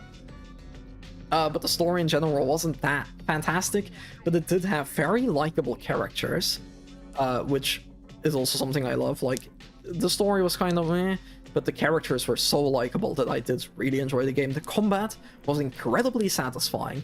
I love the combat system of this game, and while the story started off kinda eh, in the end it had a few twists, and it set up a lot for future titles, which we sadly haven't gotten yet, and I hope we get them at some point. There was a lot of setup that I really, really enjoyed. So yeah, I did really love this game. Also had to play through it twice because I had two protagonists. And just like seeing different sides of the same story was also really, really cool. I don't know, I feel like this is a weird game because a lot of people I don't know, this is a very divisive game, is what I'm trying to say. I feel like some people played it and are like, oh, this is mid. Like, I don't care about this at all. And then some other people love it, and it's like their whole personality that they love that game. I'm in neither camps, but I am like very much in the positive one. Like, I really enjoyed this game. I loved getting the platinum, and I really hope that one day we get a sequel, because a sequel could be so incredible. Life is Strange Before the Storm, not much to say. Another Life is Strange game, story game, just getting like a few optional objectives along the way, and it was okay. Danganronpa 1 and 2 Reload. This is insane that they got both of those. These are two games, like Danganronpa 1 and Danganronpa 2, that only got one platinum, and this is like one of the hardest platinums I feel like that there is, because I played the game originally on PC, and I wanted to replay it like a couple of years later on PlayStation, and there is this optional game mode that you unlock after beating the story that's genuinely like hours and hours of content. It's like the school mode or something, and doing that in both games was really fun. It was grindy and it took a while, but it was also really satisfying and really fun. And it's honestly crazy to me that only unlocks after beating the game. Like, the game itself is already like pretty long, and you have this fantastic story. Like, I love the Danganronpa games. And getting the platinum on them was like pretty... Like, it was kind of... I don't think it was that hard. But like, you had to do like class trials perfectly and stuff, like without retries, without taking damage, everything. But then you beat that, and then you just have this whole other gameplay mode. And that is insane to me. It was really fun though. I love Danganronpa. So awesome. Kind of crazy though, like as I said, you have to beat the game, beat the second mode, beat the second game, beat the second mode, which is like more than 100 hours, and then you get like 1 platinum trophy. Hey, bro, give me 2. I platinum 2 games. Give me 2 platinum trophies. But no, it was really fun. Doing the side game mode made me appreciate these games, and they're in its characters a lot more. Horizon Zero Dawn. I really like Horizon. A lot of people say that these games are like very mediocre. A lot of people don't talk very highly of them. A lot of people say that they're like slop, Sony slop or whatever. But I love Horizon. And in a lot of ways, I think these games kind of scratch that same itch that Assassin's Creed used to scratch for me. Not in the way that they're like massive open... Like, yeah, the open world game is part of it, but like... I made it in the story way, because Assassin's Creed is a game where you're playing as a guy in the present day, and you're like reliving memories of someone in the past who is then discovering things about an ancient civilization. And like those 3 eras of time are kind of interwoven with each other in Assassin's Creed, and that is something like narratively that I always really loved about Assassin's Creed. And that's like, even when the games went to shit, I still wanted to play them because that narrative structure was something that I was like really interested in. I loved how there were so many small environmental storytelling things that told you about the ancient civilization that you're uncovering while you're playing as someone in the present day whose story is paralleling someone from the past. And like, that is incredible, and Horizon Zero Dawn does something kind of similarly in the way that you are playing in this post-apocalyptic world, but you're discovering these things about present, like our present day, and you're discovering how the world went to shit, and like everything that happened, and there are so many layers to it, and the level design in Horizon is incredible, the environmental storytelling is incredible, because not only does it have to inform the current narrative that you're playing through as Aloy, it also informs the world of like the old ones in the old world, and I think that is really incredible. Also, like, the stealth gameplay is really fun. As you all know, I love stealth gameplay. Also, the weapons are extremely creative, with every single enemy encounter being its own little boss fight where you have to look for weak points, take them out. Like, you can like put tripwires down, you can put traps down.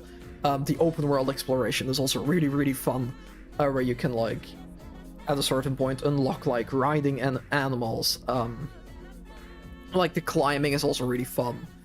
Like, you can glide off everything, you can climb everything. It's a beautiful game, really fun combat system. Like, I love these games. The story in the first Horizon game is kind of whatever. Like, I mean, it's good and I do like it, but it's not like anything mind-blowing to me outside of like the old world, current world's structure. I liked Aloy, but she wasn't like that. Like, she wasn't like the reason that I loved this game. It was like the world building and the gameplay that made like, I love these games. I think they're really good. I also love Forbidden West, but we'll get to that. And I'm very excited for the next game in the series, Doki Doki Literature Club Plus. This is like a horror game. It's a psychological horror game. If you don't know, then I feel like you're kind of lucky, because this game it starts off as like a generic game dating sim, but then in the middle it has like a big twist and becomes a psychological horror, and I really like that. I think the story is actually really good. I thought it was really scary when I played it.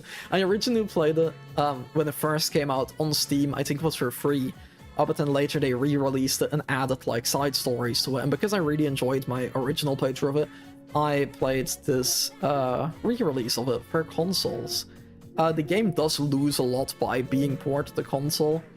I won't tell you why, but it kind of like messes around, like the way that it uses. I don't know. It just works better on your PC. Trust me. But this re-release was still good because like not everyone can play it on PC, I guess. So it's nice that they made a console port for it, and the additional stories are good. Death Stranding though is incredible. I love Death Stranding. This is another game that I picked up, not knowing what to think of it. I wanted this game for a while. Like, I was interested in this game for a very long time. I saw it on PS4, and I was intrigued, but never got it. I saw the Director's Cut release.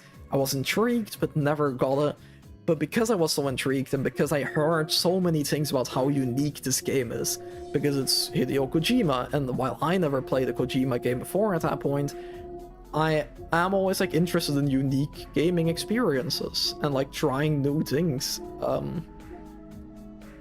But I also didn't want to spend that much money on it because I was like, what if I hate it? Like, if you look at the gameplay, it's just walking, and it looks so boring. But I put it on like a wish list for Christmas or something, and someone ended up gifting it to me, and then I played it, and I love this game. The one thing with Death Stranding that I always say is that if you look at Death Stranding, if you look at gameplay of this game, it looks incredibly boring. But you really need to play it yourself and hold the controller yourself to really see how much depth is in this gameplay. It is fantastic. It is one of the most satisfying games I've ever played. It's honestly very highly ranked in like my favorite games of all time. I have a lot of issues with it. The story is kind of awkward at sometimes. Sometimes it gets a bit too weird. The pacing is kind of bad, I would say. But maybe that's also because I played it like years ago. I feel like, and because in the beginning I also wasn't too sure of it. Like, it kind of took me a while to get into it originally. But now that I finished it, I platinumed it. It was really, really fun. I also love the second game. We'll get to it. But I feel like one day I would like to replay the original. And like actually replay like the PS4 original. To not have the additional director's cut stuff. And just like see what it's like. Because as time goes on, the more I love this game. So I would really like to revisit it. And I feel like I'll be able to appreciate it even more. Life is Strange True Colors. Again, a Life is Strange game. Not that much to say about it. It's a story-driven game, just doing some optional stuff in every chapter. But this is probably my favorite Life is Strange game. I just really like the characters in this one. And while it looked kind of cringy, because you're like feeling emotions and stuff as your superpower, while it looks kind of cringy, it's actually really like how they utilized it in the story. Danganronpa Ultra Despair Girls. What a weird video game. We talked about Danganronpa 1 and 2 earlier. Those are like visual novels, kind of like Ace Attorney, where you have like visual novels, but they do have gameplay because you're like solving murder mysteries. This is a spin-off of that originally released on PS Vita, and it's a third-person shooter, which is really weird.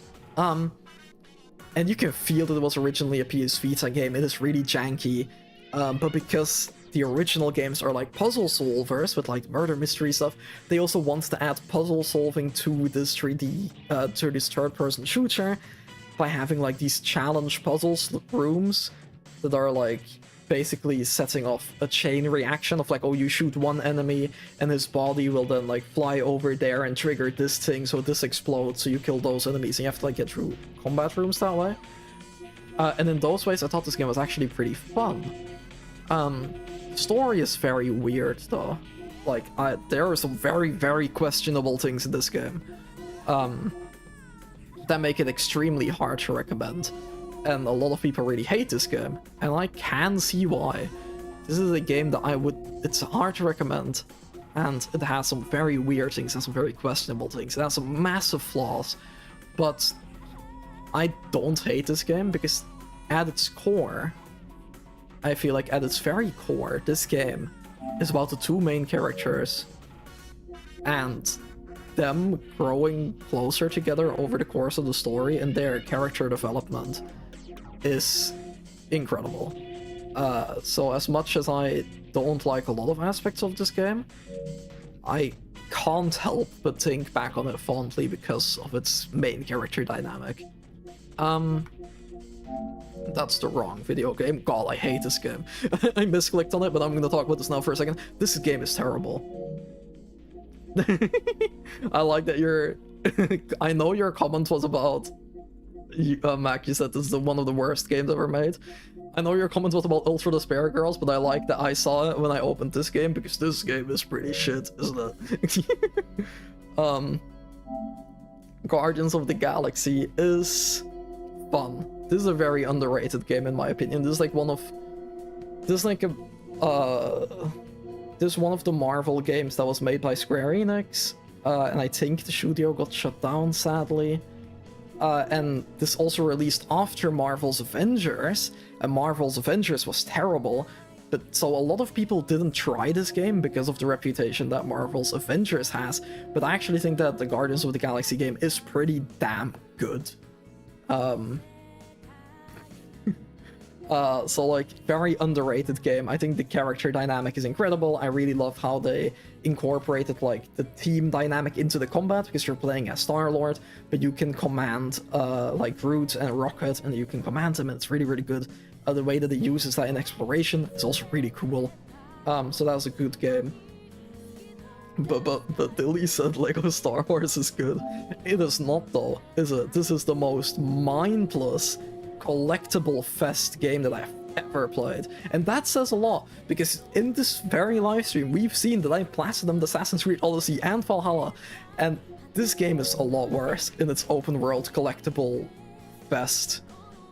God, what a terrible video game. So let's talk about Elden Ring, which is a fantastic video game. It's often...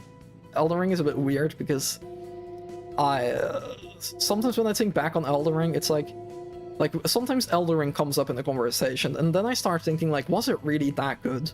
But then as I sit and think about it, and think about like the different NPCs, the world building, the way that the open world was laid out, it's like, you know what, maybe it is that good. Like, this is a fantastic video game. I love Elden Ring. But there are some things that I don't like about it that much, like some bosses are like reused, and like I feel like it's a bit too big in some aspects, because there are some parts of the open world that I never really cared about that much, and the DLC is also like a lot worse in that, and like reusing bosses. But sometimes, that's what I meant earlier when I was like, sometimes when people mention Elden Ring, I'm like, it wasn't really that good, because those flaws are like the first thing that come to mind. But as I'm playing it, or like as I'm thinking back on it, as I'm thinking in more detail about it, I'm like, maybe it is that good, as those memories like flood back to me. YouTube, OBS gave me like a pop-up. I'm not sure what this is, because my stream is still live, right? No one is putting Fs in the chat, so I'm assuming we're still good. I don't know why OBS is giving me a pop-up. That's a bit strange. No, I just checked my live stream. We're good. OBS, what are you talking about? No, Elden Ring is great. I love that game. Especially, I also think getting the platinum on this game made me love it a lot more. Just like seeing all the different endings, doing all of the NPC story quests, and really, really digging deep in this game and getting everything out of it made me appreciate it a lot more. I really, really like Elden Ring. Another JoJo's game. I don't like this one as much as the other one that I talked about earlier, Eyes of Heaven. But this one was fun. This was like also one of the first fighting games that I did kinda get into. And like playing online matches, and just like, I don't know, like I never get into fighting games. Even with Eyes of Heaven, I did like everything as much as I could in the story mode, and then only did like a few online matches. This game, I actually got pretty into the online. Yeah, I did 100 online matches for this trophy. So that was fun. It was really hard to find the game in this though, because I feel like no one played it. Like, I picked this game up day one, and it was hard to find an online match. So like, I mean, I kind of get it, because it's like an anime fighting game, which are like notorious, kind of, but this one was fun. And once again, had a lot of really fun character interactions, but not as good as Light of Heaven. Last was part 1, I talked about it, I just replayed it on PS5.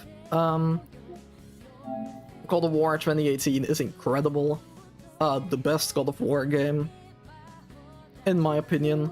I remember playing it originally on release and then replaying it when Ragnarok was like closer to release, I think, or like when it got announced or something, and getting the platinum on it, and this was really, really fun.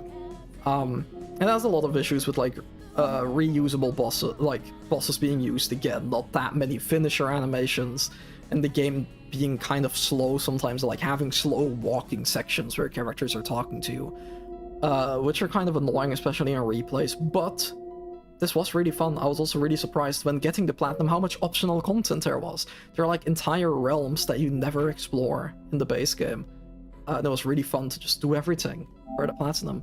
The Order 1886 is a video game. That's kind of all I have to say about it, to be honest. This is a video game that had a lot of potential, but I feel like they really tried to make this game cinematic, kind of to its down, like it kind of becomes a flaw how cinematic they want this game to be, and the gameplay kind of suffers from it. And the worst thing about it is that this game doesn't end. When you finish this game, it feels like you finished chapter 1. And I heard like from people online that they originally had like multiple games planned, but that they released the first game with like an unfinished story so they could start working on the second game, but because the story was unfinished, people didn't like this game, nobody bought it, and it flopped, and the sequel was never made. But I was really curious about that, having heard those stories. I was like, you know what, I'll try it out. And I did enjoy this game. It is just really sad that they decided to just not finish it and release it unfinished so they could make a sequel. Like, that sucks. I really wish that they just made their entire story into one video game. And I feel like then it would have been a lot... I feel like then it would have been looked back at a lot more fondly in the gaming community. I didn't platinum Danganronpa V3, and I hate that I didn't, because V3 is my favorite Danganronpa game. It is one of my favorite games of all time, and yet I platinumed 1, I platinumed 2, I even platinumed Ultra Despair Girls, but I didn't platinum this game because there's this really shit RNG minigame that you have to do, and I spent days on that minigame where, like, I don't know where the trophy is. There was this minigame, it's probably one of the hidden ones, I'm not gonna look for it. There was this one trophy that I had to complete a minigame that was completely random, and I spent days on it, and days and days and days, and I didn't get it, and I was so fucking annoyed that I didn't get the platinum on it. That was it. Oh damn, okay, a lot here. One Piece Odyssey. This is actually, I actually made a video on this game. This is like one of the first reviews that I ever uploaded on my channel, which is very nostalgic. One Piece Odyssey has a very slow start. Like the opening hours of this game are genuinely just not good. But as you get further into it, the game really gets going, and I think it gets really good in the end. Like, anime games, even One Piece games, are kind of known to not be that great. But One Piece Odyssey, I would say, is one of the better anime games. It's like, I would give it like a 7 out of 10. And going for the platinum, again, made me appreciate it a lot more. It was just really fun to play through, like, the biggest arcs of One Piece. But the way that the story is structured is that it's kind of the Straw Hats are looking back and, like, reliving those arcs. So you have a lot of, like, callbacks, and the character is being like, oh, remember when we were doing this, and, like, showing their growth and talking about that. And as a massive One Piece fan, those character interactions were just... Oh, they were really good. Yeah, no, it's a fun game. Nothing too special, but yeah. Strangers of Paradise. God. Base game is good, is fun. I played it in co-op with Mac, who is in the chat right now. And another friend of mine. We played this game in co-op, and playing through the main game was actually so much fun. This is like, it's made by the developers of Neo, it's kind of a Souls-like, and it is Final Fantasy based, with like every chapter or every level being inspired by a mainline Final Fantasy game. And the story is absolutely ridiculous. It is such a shitpost of a game, but it was so fun to play through with friends. And when doing the DLCs, because DLCs are dog shit, the first DLC literally just adds a harder difficulty, it adds like the Bahamut difficulty, and all it adds is one single boss fight. But you need to then basically replay the base game or like play side missions from the base game on Bahamut's difficulty to make your character strong enough to defeat this one boss. And like the other, this DLC was fine because it actually added a new stage, and this one was like an endless tower mode kinda. But because we were grinding to get this boss, I was like, yo guys, let's just do like all the side quests, you know? Knowing that I only needed like one more trophy for the base game, which was to do all side quests. So I was like, hey guys, let's just do all the side quests, you know? And that then unlocked the trophy, while everyone else was busy like putting their XP into perfecting their build. I was there unlocking every job so I could get the platinum. It was really fun. It was really fun. I liked it. Stray is the cat game, which is really fun. It's a very linear, it's a very vibey game, very pretty, very slow, kind of low on the gameplay, but it was kind of fun to just like be immersed in this world for a few days. Not that much to say about it. Horizon Forbidden West, again, not too much to say about it because I went pretty deep into why I love Horizon so much earlier with the first game, and the second game I think is better in every single way. I actually think the story in this one as well is genuinely incredible. It adds a bunch of new characters that I think have a very interesting dynamic with the characters of the first cast. Like obviously the main cast carries over. I feel like this game also puts a lot more of an emphasis on characters, which I really like, because the first game was very focused on the world and the greater narrative of Horizon. While the second game was like, okay, we have this world set up now, let's delve a bit deeper into these characters. And that is why I really, really love it. I also think this is still one of the prettiest games that I've played. The open world is also really, really fun. Just a great game. I cannot wait for the third game. Genuinely. I love Horizon.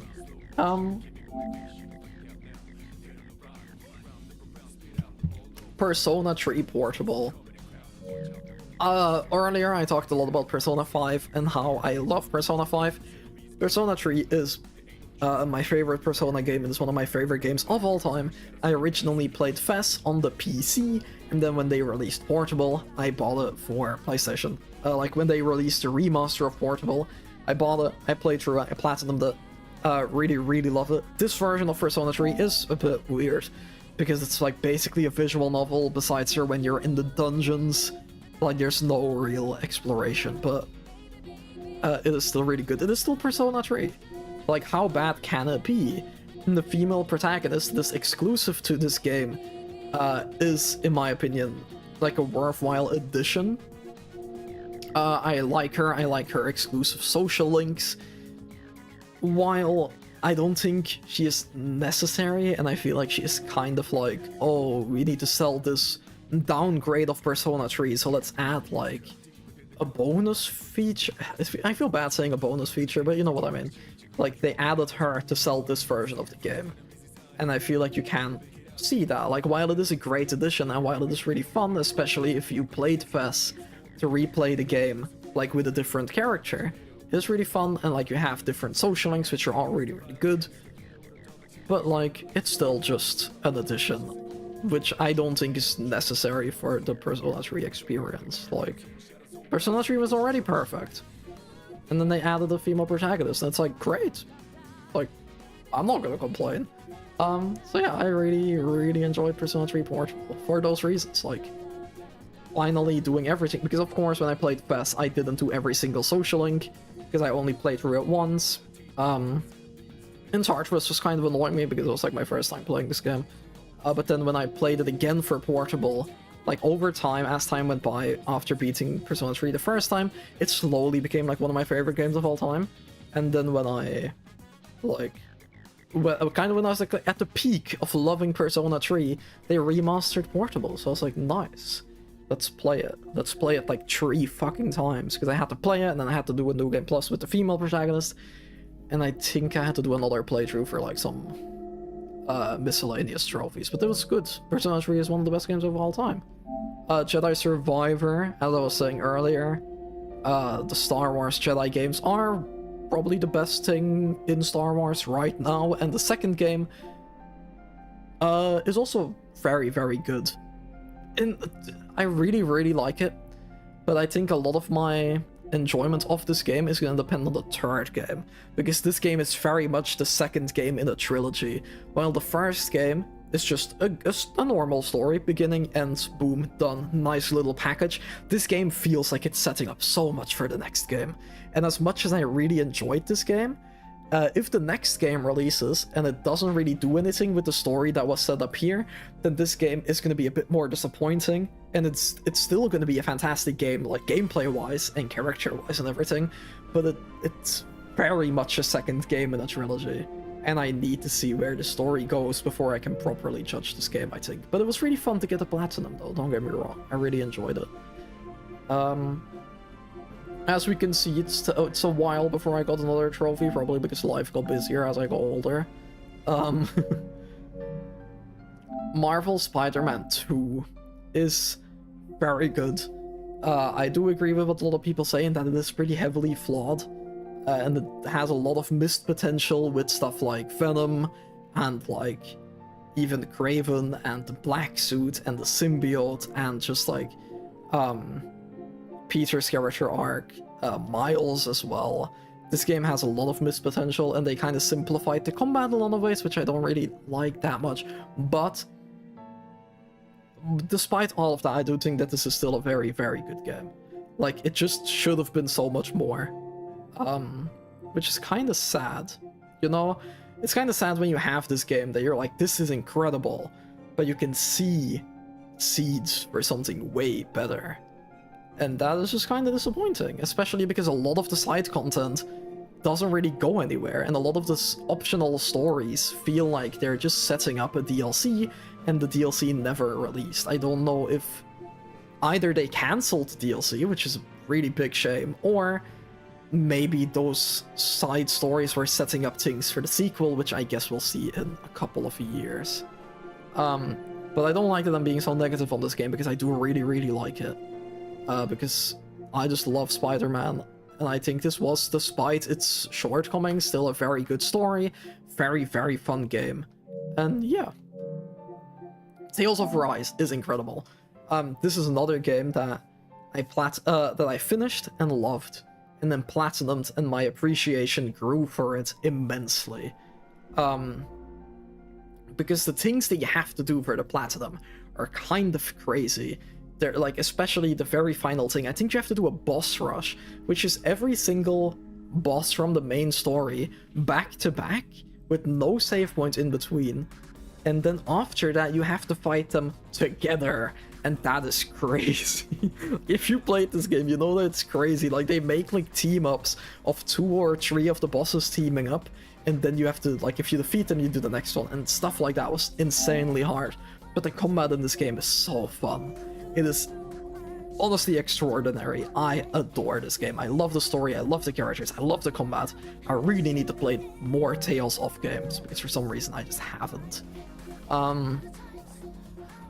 Here we go, Final Fantasy VII Remake.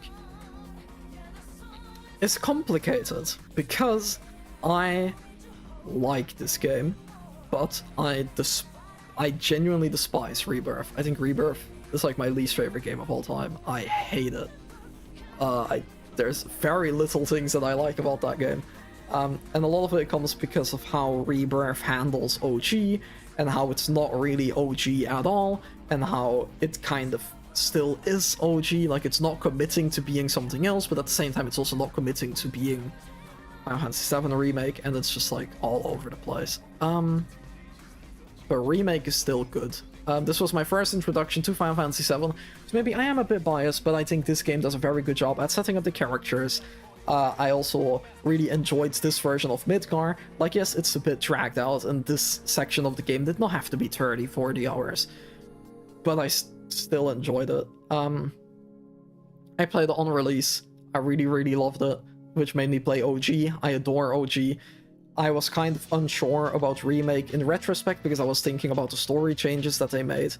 And then before Rebirth came out, I replayed Remake, and I'm like, and now I'm at the point where Remake is good, and I do like Remake, but there are a lot of things in this game that I dislike as well, mostly with like the deviations of OG, and like the whole fate thing, and the fact that Sephiroth is like the final boss is kind of stupid, and like a lot of this game is kind of stupid when thinking about it in the context of Final Fantasy VII OG. But like, it's not a remake, it's a reimagining. It's a very, very different thing. But I still think that in a lot of ways, this game does kind of, in some ways, it does kind of capture the feeling of Final Fantasy VII and the feeling of Midgar, and so I can't hate it. Despite, like, it's really, like, you probably notice that it's kind of hard for me to talk about this game, because there are so many things about it that I dislike, but at the same time, there are a lot of things about it that I do like, especially the combat. Combat is incredible. I adore the combat system of this game. And because of that, doing the platinum and defeating, like, the super bosses, still worse than FF2, that's a hard one, because I know that you... That's actually a hard one. Because I never... FF2... I feel like FF2 is a worse game than this. But for me personally, it's really hard, because they're so different. I dislike FF2 for some reasons, but the reasons for me disliking Remake are so, like, personal, and, like, bound to my love for OG and how they're, like, taking OG and kind of messing with it. But I feel like as a game, as a video game, trying to take, like, the personal aspect out of it, this is definitely a better game than FF2. It is a hard one! I just explained it. Your experience with FF2 was also very weird, though, because you got, like, soft-locked and, like, permanently paralyzed and stuff. Like, I did not have those insane moments with FF2. I played FF2 and I was just like, oh, that game was mid, and I moved on. Like, it's not very personal to me in any way. I don't have any personal hatred for it or personal love for it. It's just a very mediocre game. Well, this game is kind of complicated, because I really, really love aspects of it, but I also really don't like other aspects of it. So yeah, doing the, like, super bosses was really fun though. True, you couldn't turn off random encounters. I could, because I played the, like, console version. I think I played it. But yeah, I just had, like, double XP on double money. I turned off random encounters. I breezed through FF2, bro. But yeah, Remake is weird. I still appreciate it, even if my feelings on it are just complicated. I feel like that's like, I love this game, but I dislike this game. It's complicated. That's, I don't know. I feel like I can't really talk about FF7 Remake without, like, really sitting down and thinking about it. And that's not this is not really the place for that. Metal Gear 1 and 2. I just wanted to play Metal Gear Solid, and I saw that these were part of the collection, so I thought I'll just play them. I don't think that there was anything that I really had to do for this game to platinum it. I think it was just, like, play through the game. Oh, and I had to do a boss rush.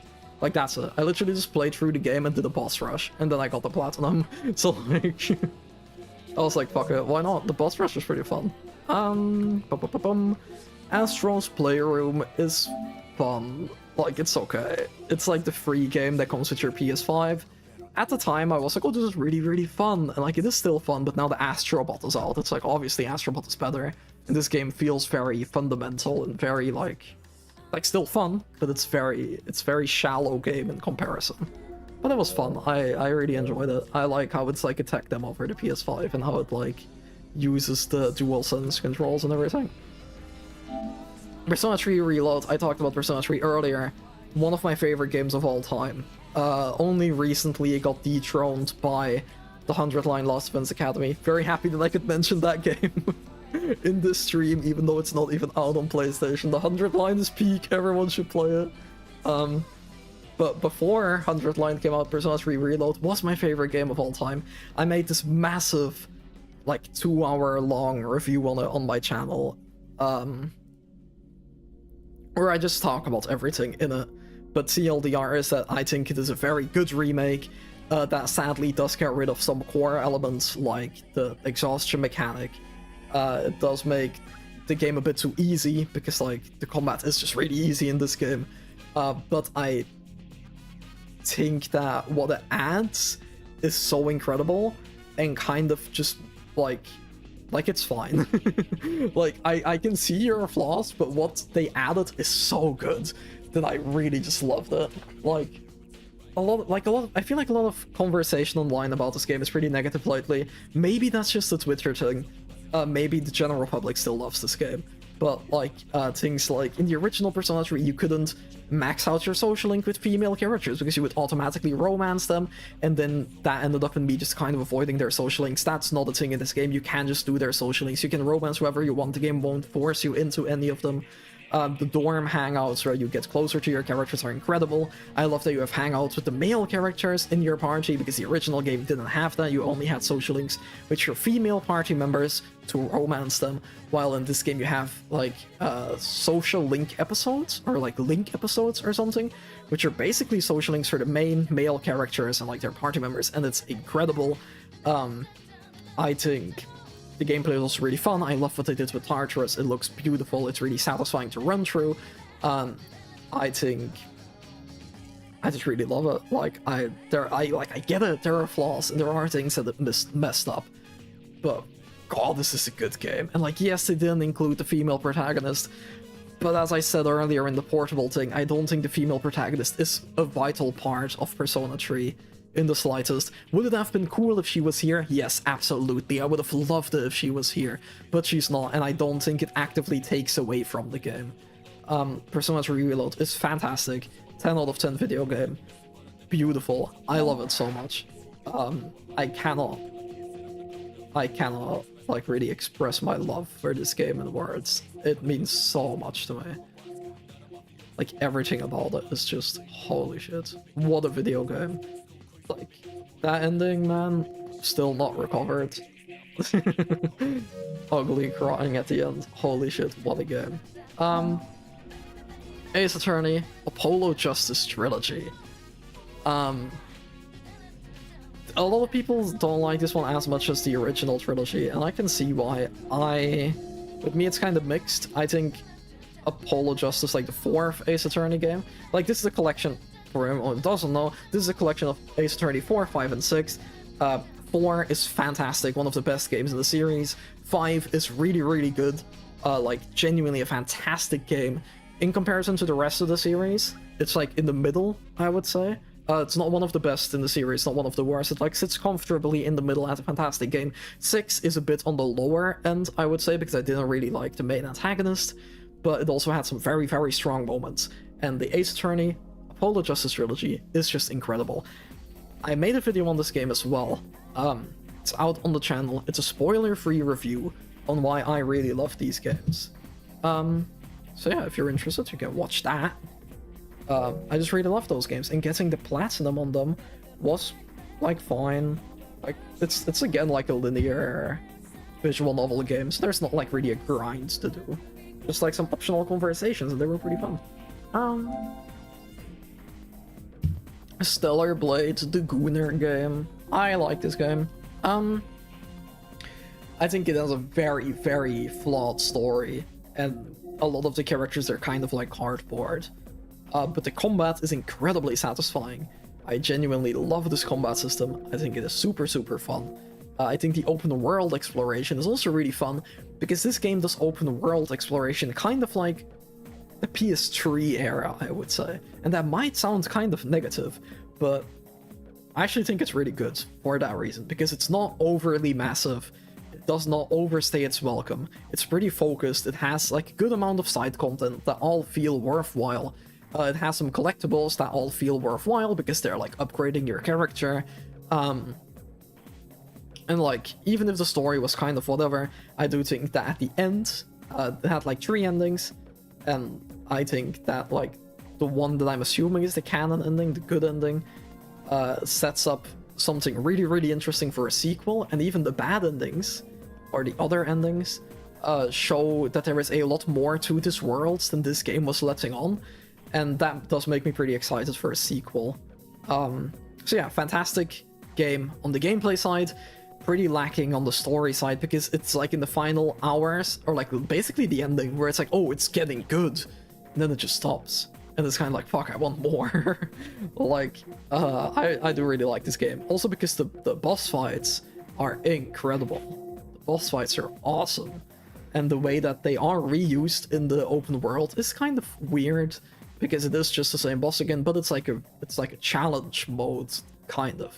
Like when you do a story boss and then you find him in the open world, it's kind of like a challenge of that boss.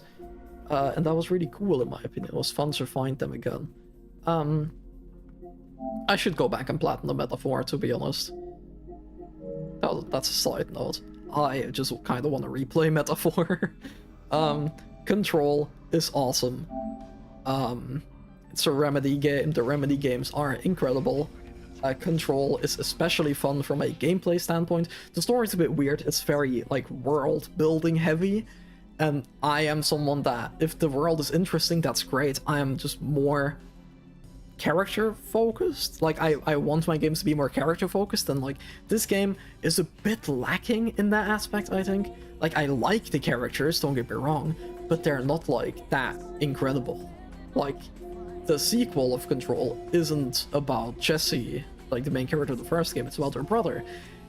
And I'm not here like, fuck, I wish I had another Jessie game, I love her so much. I'm like, okay, sure, like, let's see the brothers' tale.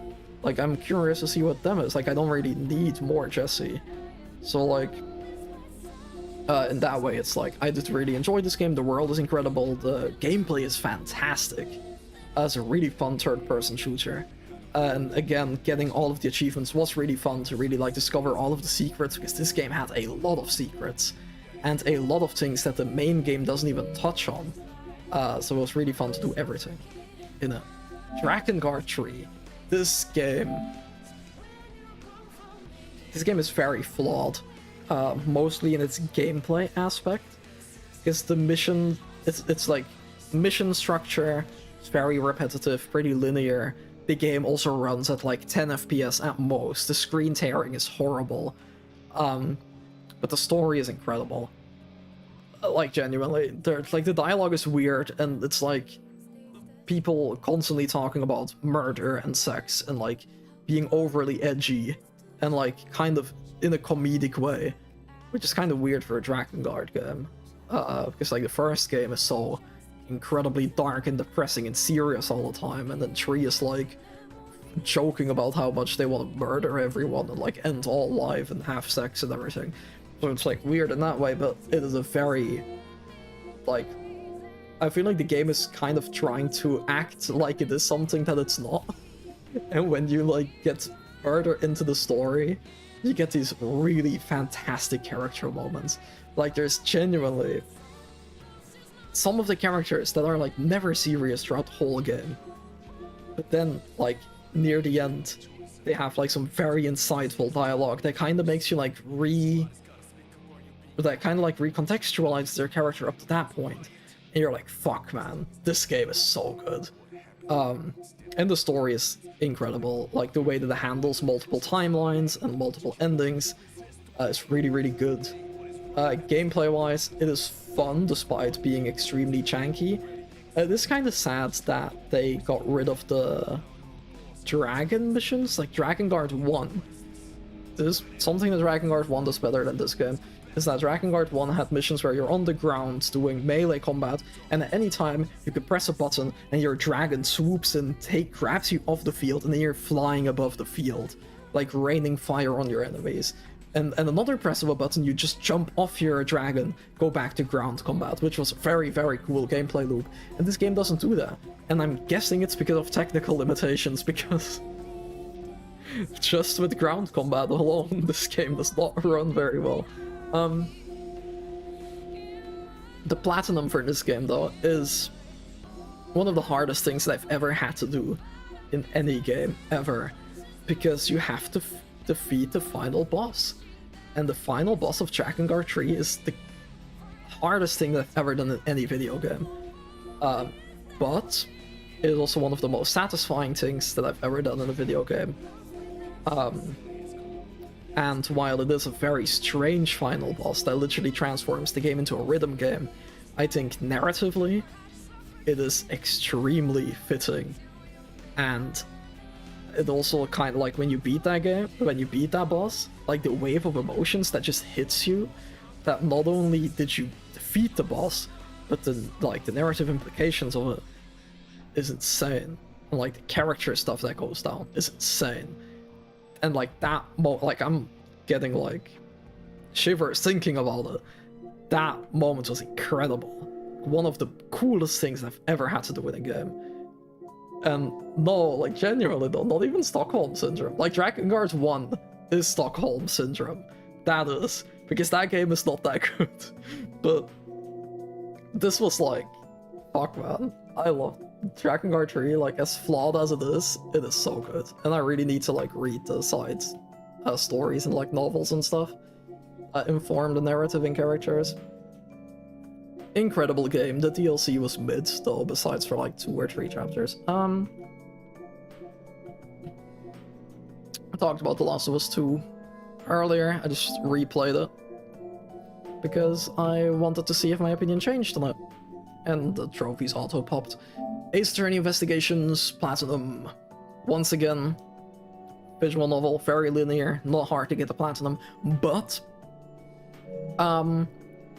very good games. The first game is probably my least favorite Ace Attorney game because it's not a bad game, it's just very mediocre throughout and doesn't really have any high peaks or like low lows. It's just very mediocre. Like, it's okay. But the second game is one of the best games in the series, and one of the best games. It is the best game in the series, and one of the best games of all time. The second game is fantastic from beginning to end, and I really loved it. Astrobot is Astrobot. A very, very fun game. As everyone knows, obviously, it is incredible. And I love that they got these, like, free DLC updates. It was really fun to, like, revisit the game whenever an update dropped. It was very cool. Oh. I just realized how close we were to the end. Yeah. I didn't know Drakengard 3 was that recent. Fuck. When did I play this? 2024. God. Drakengard 3 both feels like ages ago, but it also feels very, very recently, I guess. But no, Death Stranding 2. This is like one of the last platinums that I got. Yeah. Death Stranding 2, incredible. I think it improves on the first game in every single way. It is very different than the first game though, because the first game is a lot harder, a lot more arduous, as you don't have as many tools that this game gives you. But I also talked about this in my, like, looking back at 2025 video. I think that it's really incredible how the game kind of takes your ending point of Death Stranding 1, where you have all of those tools, and then that ending point is the beginning of Death Stranding 2, and it builds on it even more. And because of that, the game is, like, too easy in a lot of ways, and because of that, the game kind of misses that arduous aspect of the first game, but I do think it's really interesting how it evolves from that point. And it's just an incredible game. I love this game. It's one of my favorite games of all time. Where the first game I had like issues with the pacing and stuff, I think this game is paced incredibly well. I love the story. I think this story also gonna be very emotional. I really, really adore this game. And it's also because I love this game so much that I am kind of curious to going back to like the original Death Stranding 1. But yeah, incredible game. Absolutely loved it. Yeah, we're so recent now. These are like games that I played very recently. Okay, Genshin Impact is here, but actually platinumed this ages ago. I platinumed this in 2022. But obviously it's a live service game, like it gets updates constantly, and that's why it's pushed to the top of the list, because like the last trophy that I got for it was like end of 2025, which makes sense. But yeah, so this should technically be a lot lower on the list. Genshin Impact, very controversial game. I'm not gonna linger on it for too long. But what I will say, and I always say this, because a lot of people are always like, why do you like Genshin Impact? Why do you play Genshin Impact? It's just a gacha game. Like, it's just a sloppy gacha game. And my thing with this is that if it was just a gacha game, I would not put this much time into it. I think it is one of the best open world games I've ever played. It is incredibly fun to explore this world, and every single update where they add a new open world area, I am extremely excited to go and explore it. This is a game that has been with me for so long. I started playing it, like I started the PlayStation version in 2022, but I remember starting it in 2021, I think.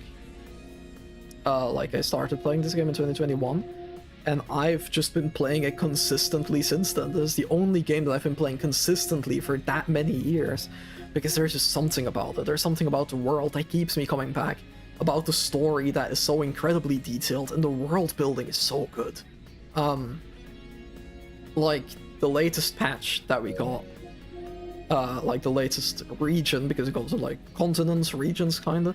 The latest region has been like dropping lore bombs that are insane, talking about stuff that we've known about since the very beginning of the game. Like Mondstadt is the first region, and there were so many story setups done there that are now getting paid off. Like 5-6 years later, it is incredible to be following a story for that long and getting like payoffs for stuff that we've just been wondering about, like things that we just don't know, like small hints that were dropped in the very beginning of the game. They were like, oh, I wonder like what this is. That's kind of weird that this character mentions that. Like, I wonder if that'll ever lead to something. And then it gives you like an insane payoff all those years later.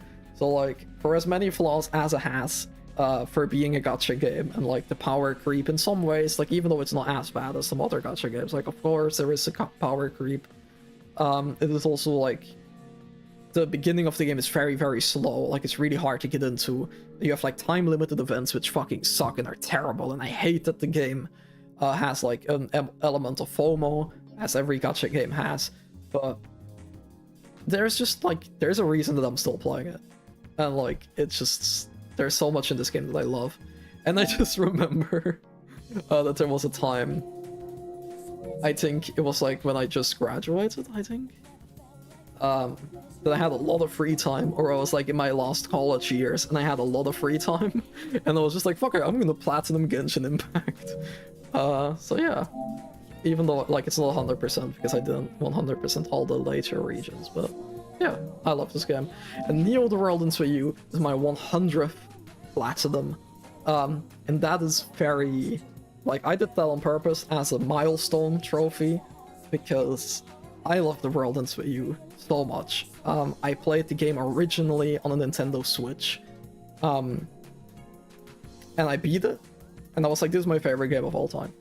I think that was like, I can't really say, my memory is not that good. I think it's like 2022, 2023? I don't know, maybe 2024? No, probably 2020. Wait, I can actually look this up, because I have on my backlogged account. Not that this matters, but I'm talking about it now, so I want to find out when I played this. And I have this backlogged account where I list every game that I beat, and I added dates to it. I beat this game in 2021. 2021, I beat I beat Neo, the World Ends With You on the Nintendo Switch, and as I beat the story, I was like, this is the best game I've ever played, and I want to platinum it. But Nintendo does not have achievements. I also unlocked like Another Day, which is like a side game mode that you unlock when you beat the main story. It's like an extra story chapter, and I really wanted to play it, but I was like, I'm not going to, because one day I am gonna replay this game on PlayStation, get the platinum, and then I'll play it. And recently I did that, and because this was my favorite game of all time for quite a while, I was like, I feel like this should be my 100th platinum. Also because a lot of people were talking about how grindy this trophy is, because you need to do some insane stuff like you have, like, the game has like outfits and stuff. You have to buy every single outfit, which is very expensive and like a lot of money grinding. But the craziest one is that you had to master 300 pins, master 300 types of pins, and every single pin is basically a skill, which is a unique skill in the game. There are 300 of them, and like some pins are only dropped by specific enemies in specific chapters on specific difficulties. So I was like, this is gonna be an insane grind. And a lot of people also said like, oh, like getting all the pins, maxing out 300 of them is a crazy grind, and it will take you a while. So I was like, oh, if it's like, it's such a special game, if it's such a hard platinum, I'll keep it for a special moment. So I kept it for my 100th platinum, and I still love this game. And despite being so grindy, I genuinely think that getting the platinum made me appreciate this game even more. Because there are stuff like the super boss, which I never did originally, and you had to do it to get a pin drop. There are certain pins, like certain skills, that if you equip them together, they're an ensemble and it buffs your skills. That's like stuff that I never even knew about that was in the game. There were some skills that I never used because, as I said, they're all unique, and I always preferred the faster paced playstyle, because you have like a pin that just like shoots, and you have a pin that just does like quick melee attacks, but then you also have one that chains enemies and that drops time bombs and that are like laser rays, or that you like pick up an object on the map and you have to like move it yourself with your controller to like slam into enemies. And doing that, like just experimenting with all of those different pins, was so much fun.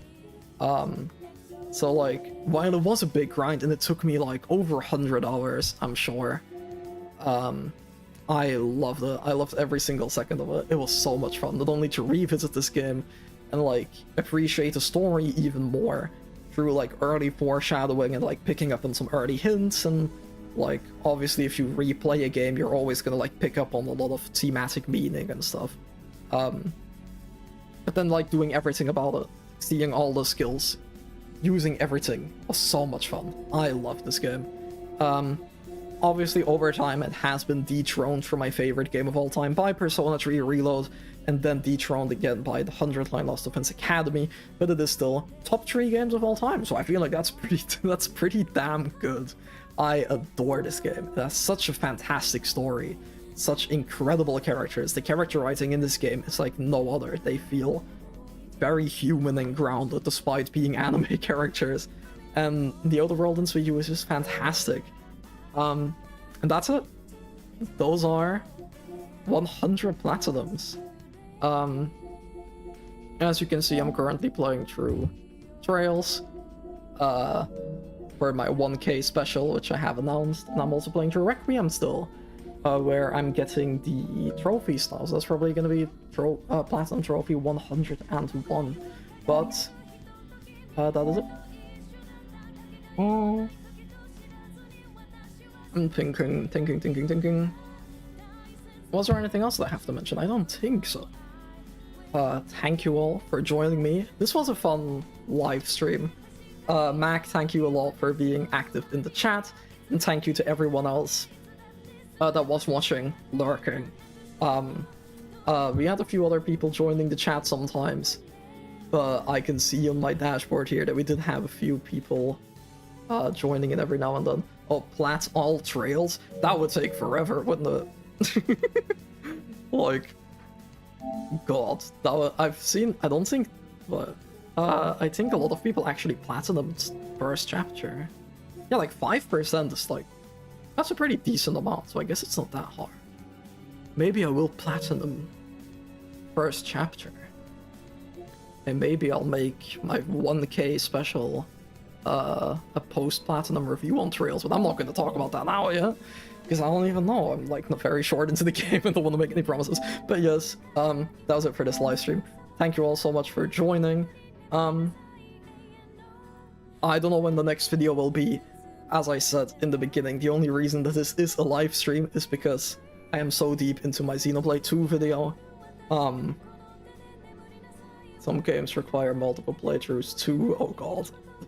I'm not doing that. It's like, I have 100 platinums, and it was really fun over the years to do them. And I also think that when you get a platinum, that game kind of sticks in your memory more, because you're not just beating a game onto the next one, beating a game onto the next one. I like really get into them, and that is really fun. Obviously, as I've gotten older, you have less time to play video games, and the backlog is a lot bigger. So I've been getting trophies a lot less lately. Like, as you can see, I feel like years ago, these are all games that I would have platinumed. Like, obviously I would have platinumed Infamous, I probably would have platinumed, like, Alan Wake, or the Indiana Jones game I would have definitely platinumed, or Silent Hill F. But nowadays I'm just like, 1, time, and 2, I was so close to 100 that I was kind of scared and I needed Neo to be more 100. So as much as it was fun to get all of these trophies, and as much as I will get more of them, there's no, like, if there's no way that I would play it in the way that I used to play, with me platinuming games like Assassin's Creed, Valhalla, and Odyssey and stuff. Like, my sheep days are over, I would like to think. But yeah. So this was just a little live stream to keep the channel active while I'm working on the Xenoblade 2 video. I don't know when that one will release yet. Maybe I'll have like some smaller videos coming out in the meantime, because I am very close to finishing the script for the Xenoblade video. But yeah, I'll probably also upload this VOD as a normal video, but like cut down a tiny bit with like my ramblings and stuff. I don't know, we'll see. Yeah, thank you so much for joining. That was it. I'll see you guys another time. Maybe one day I'll do another live stream when I have a fun idea. But yeah, goodbye everyone. How do I end stream? I think it is this button. Goodbye.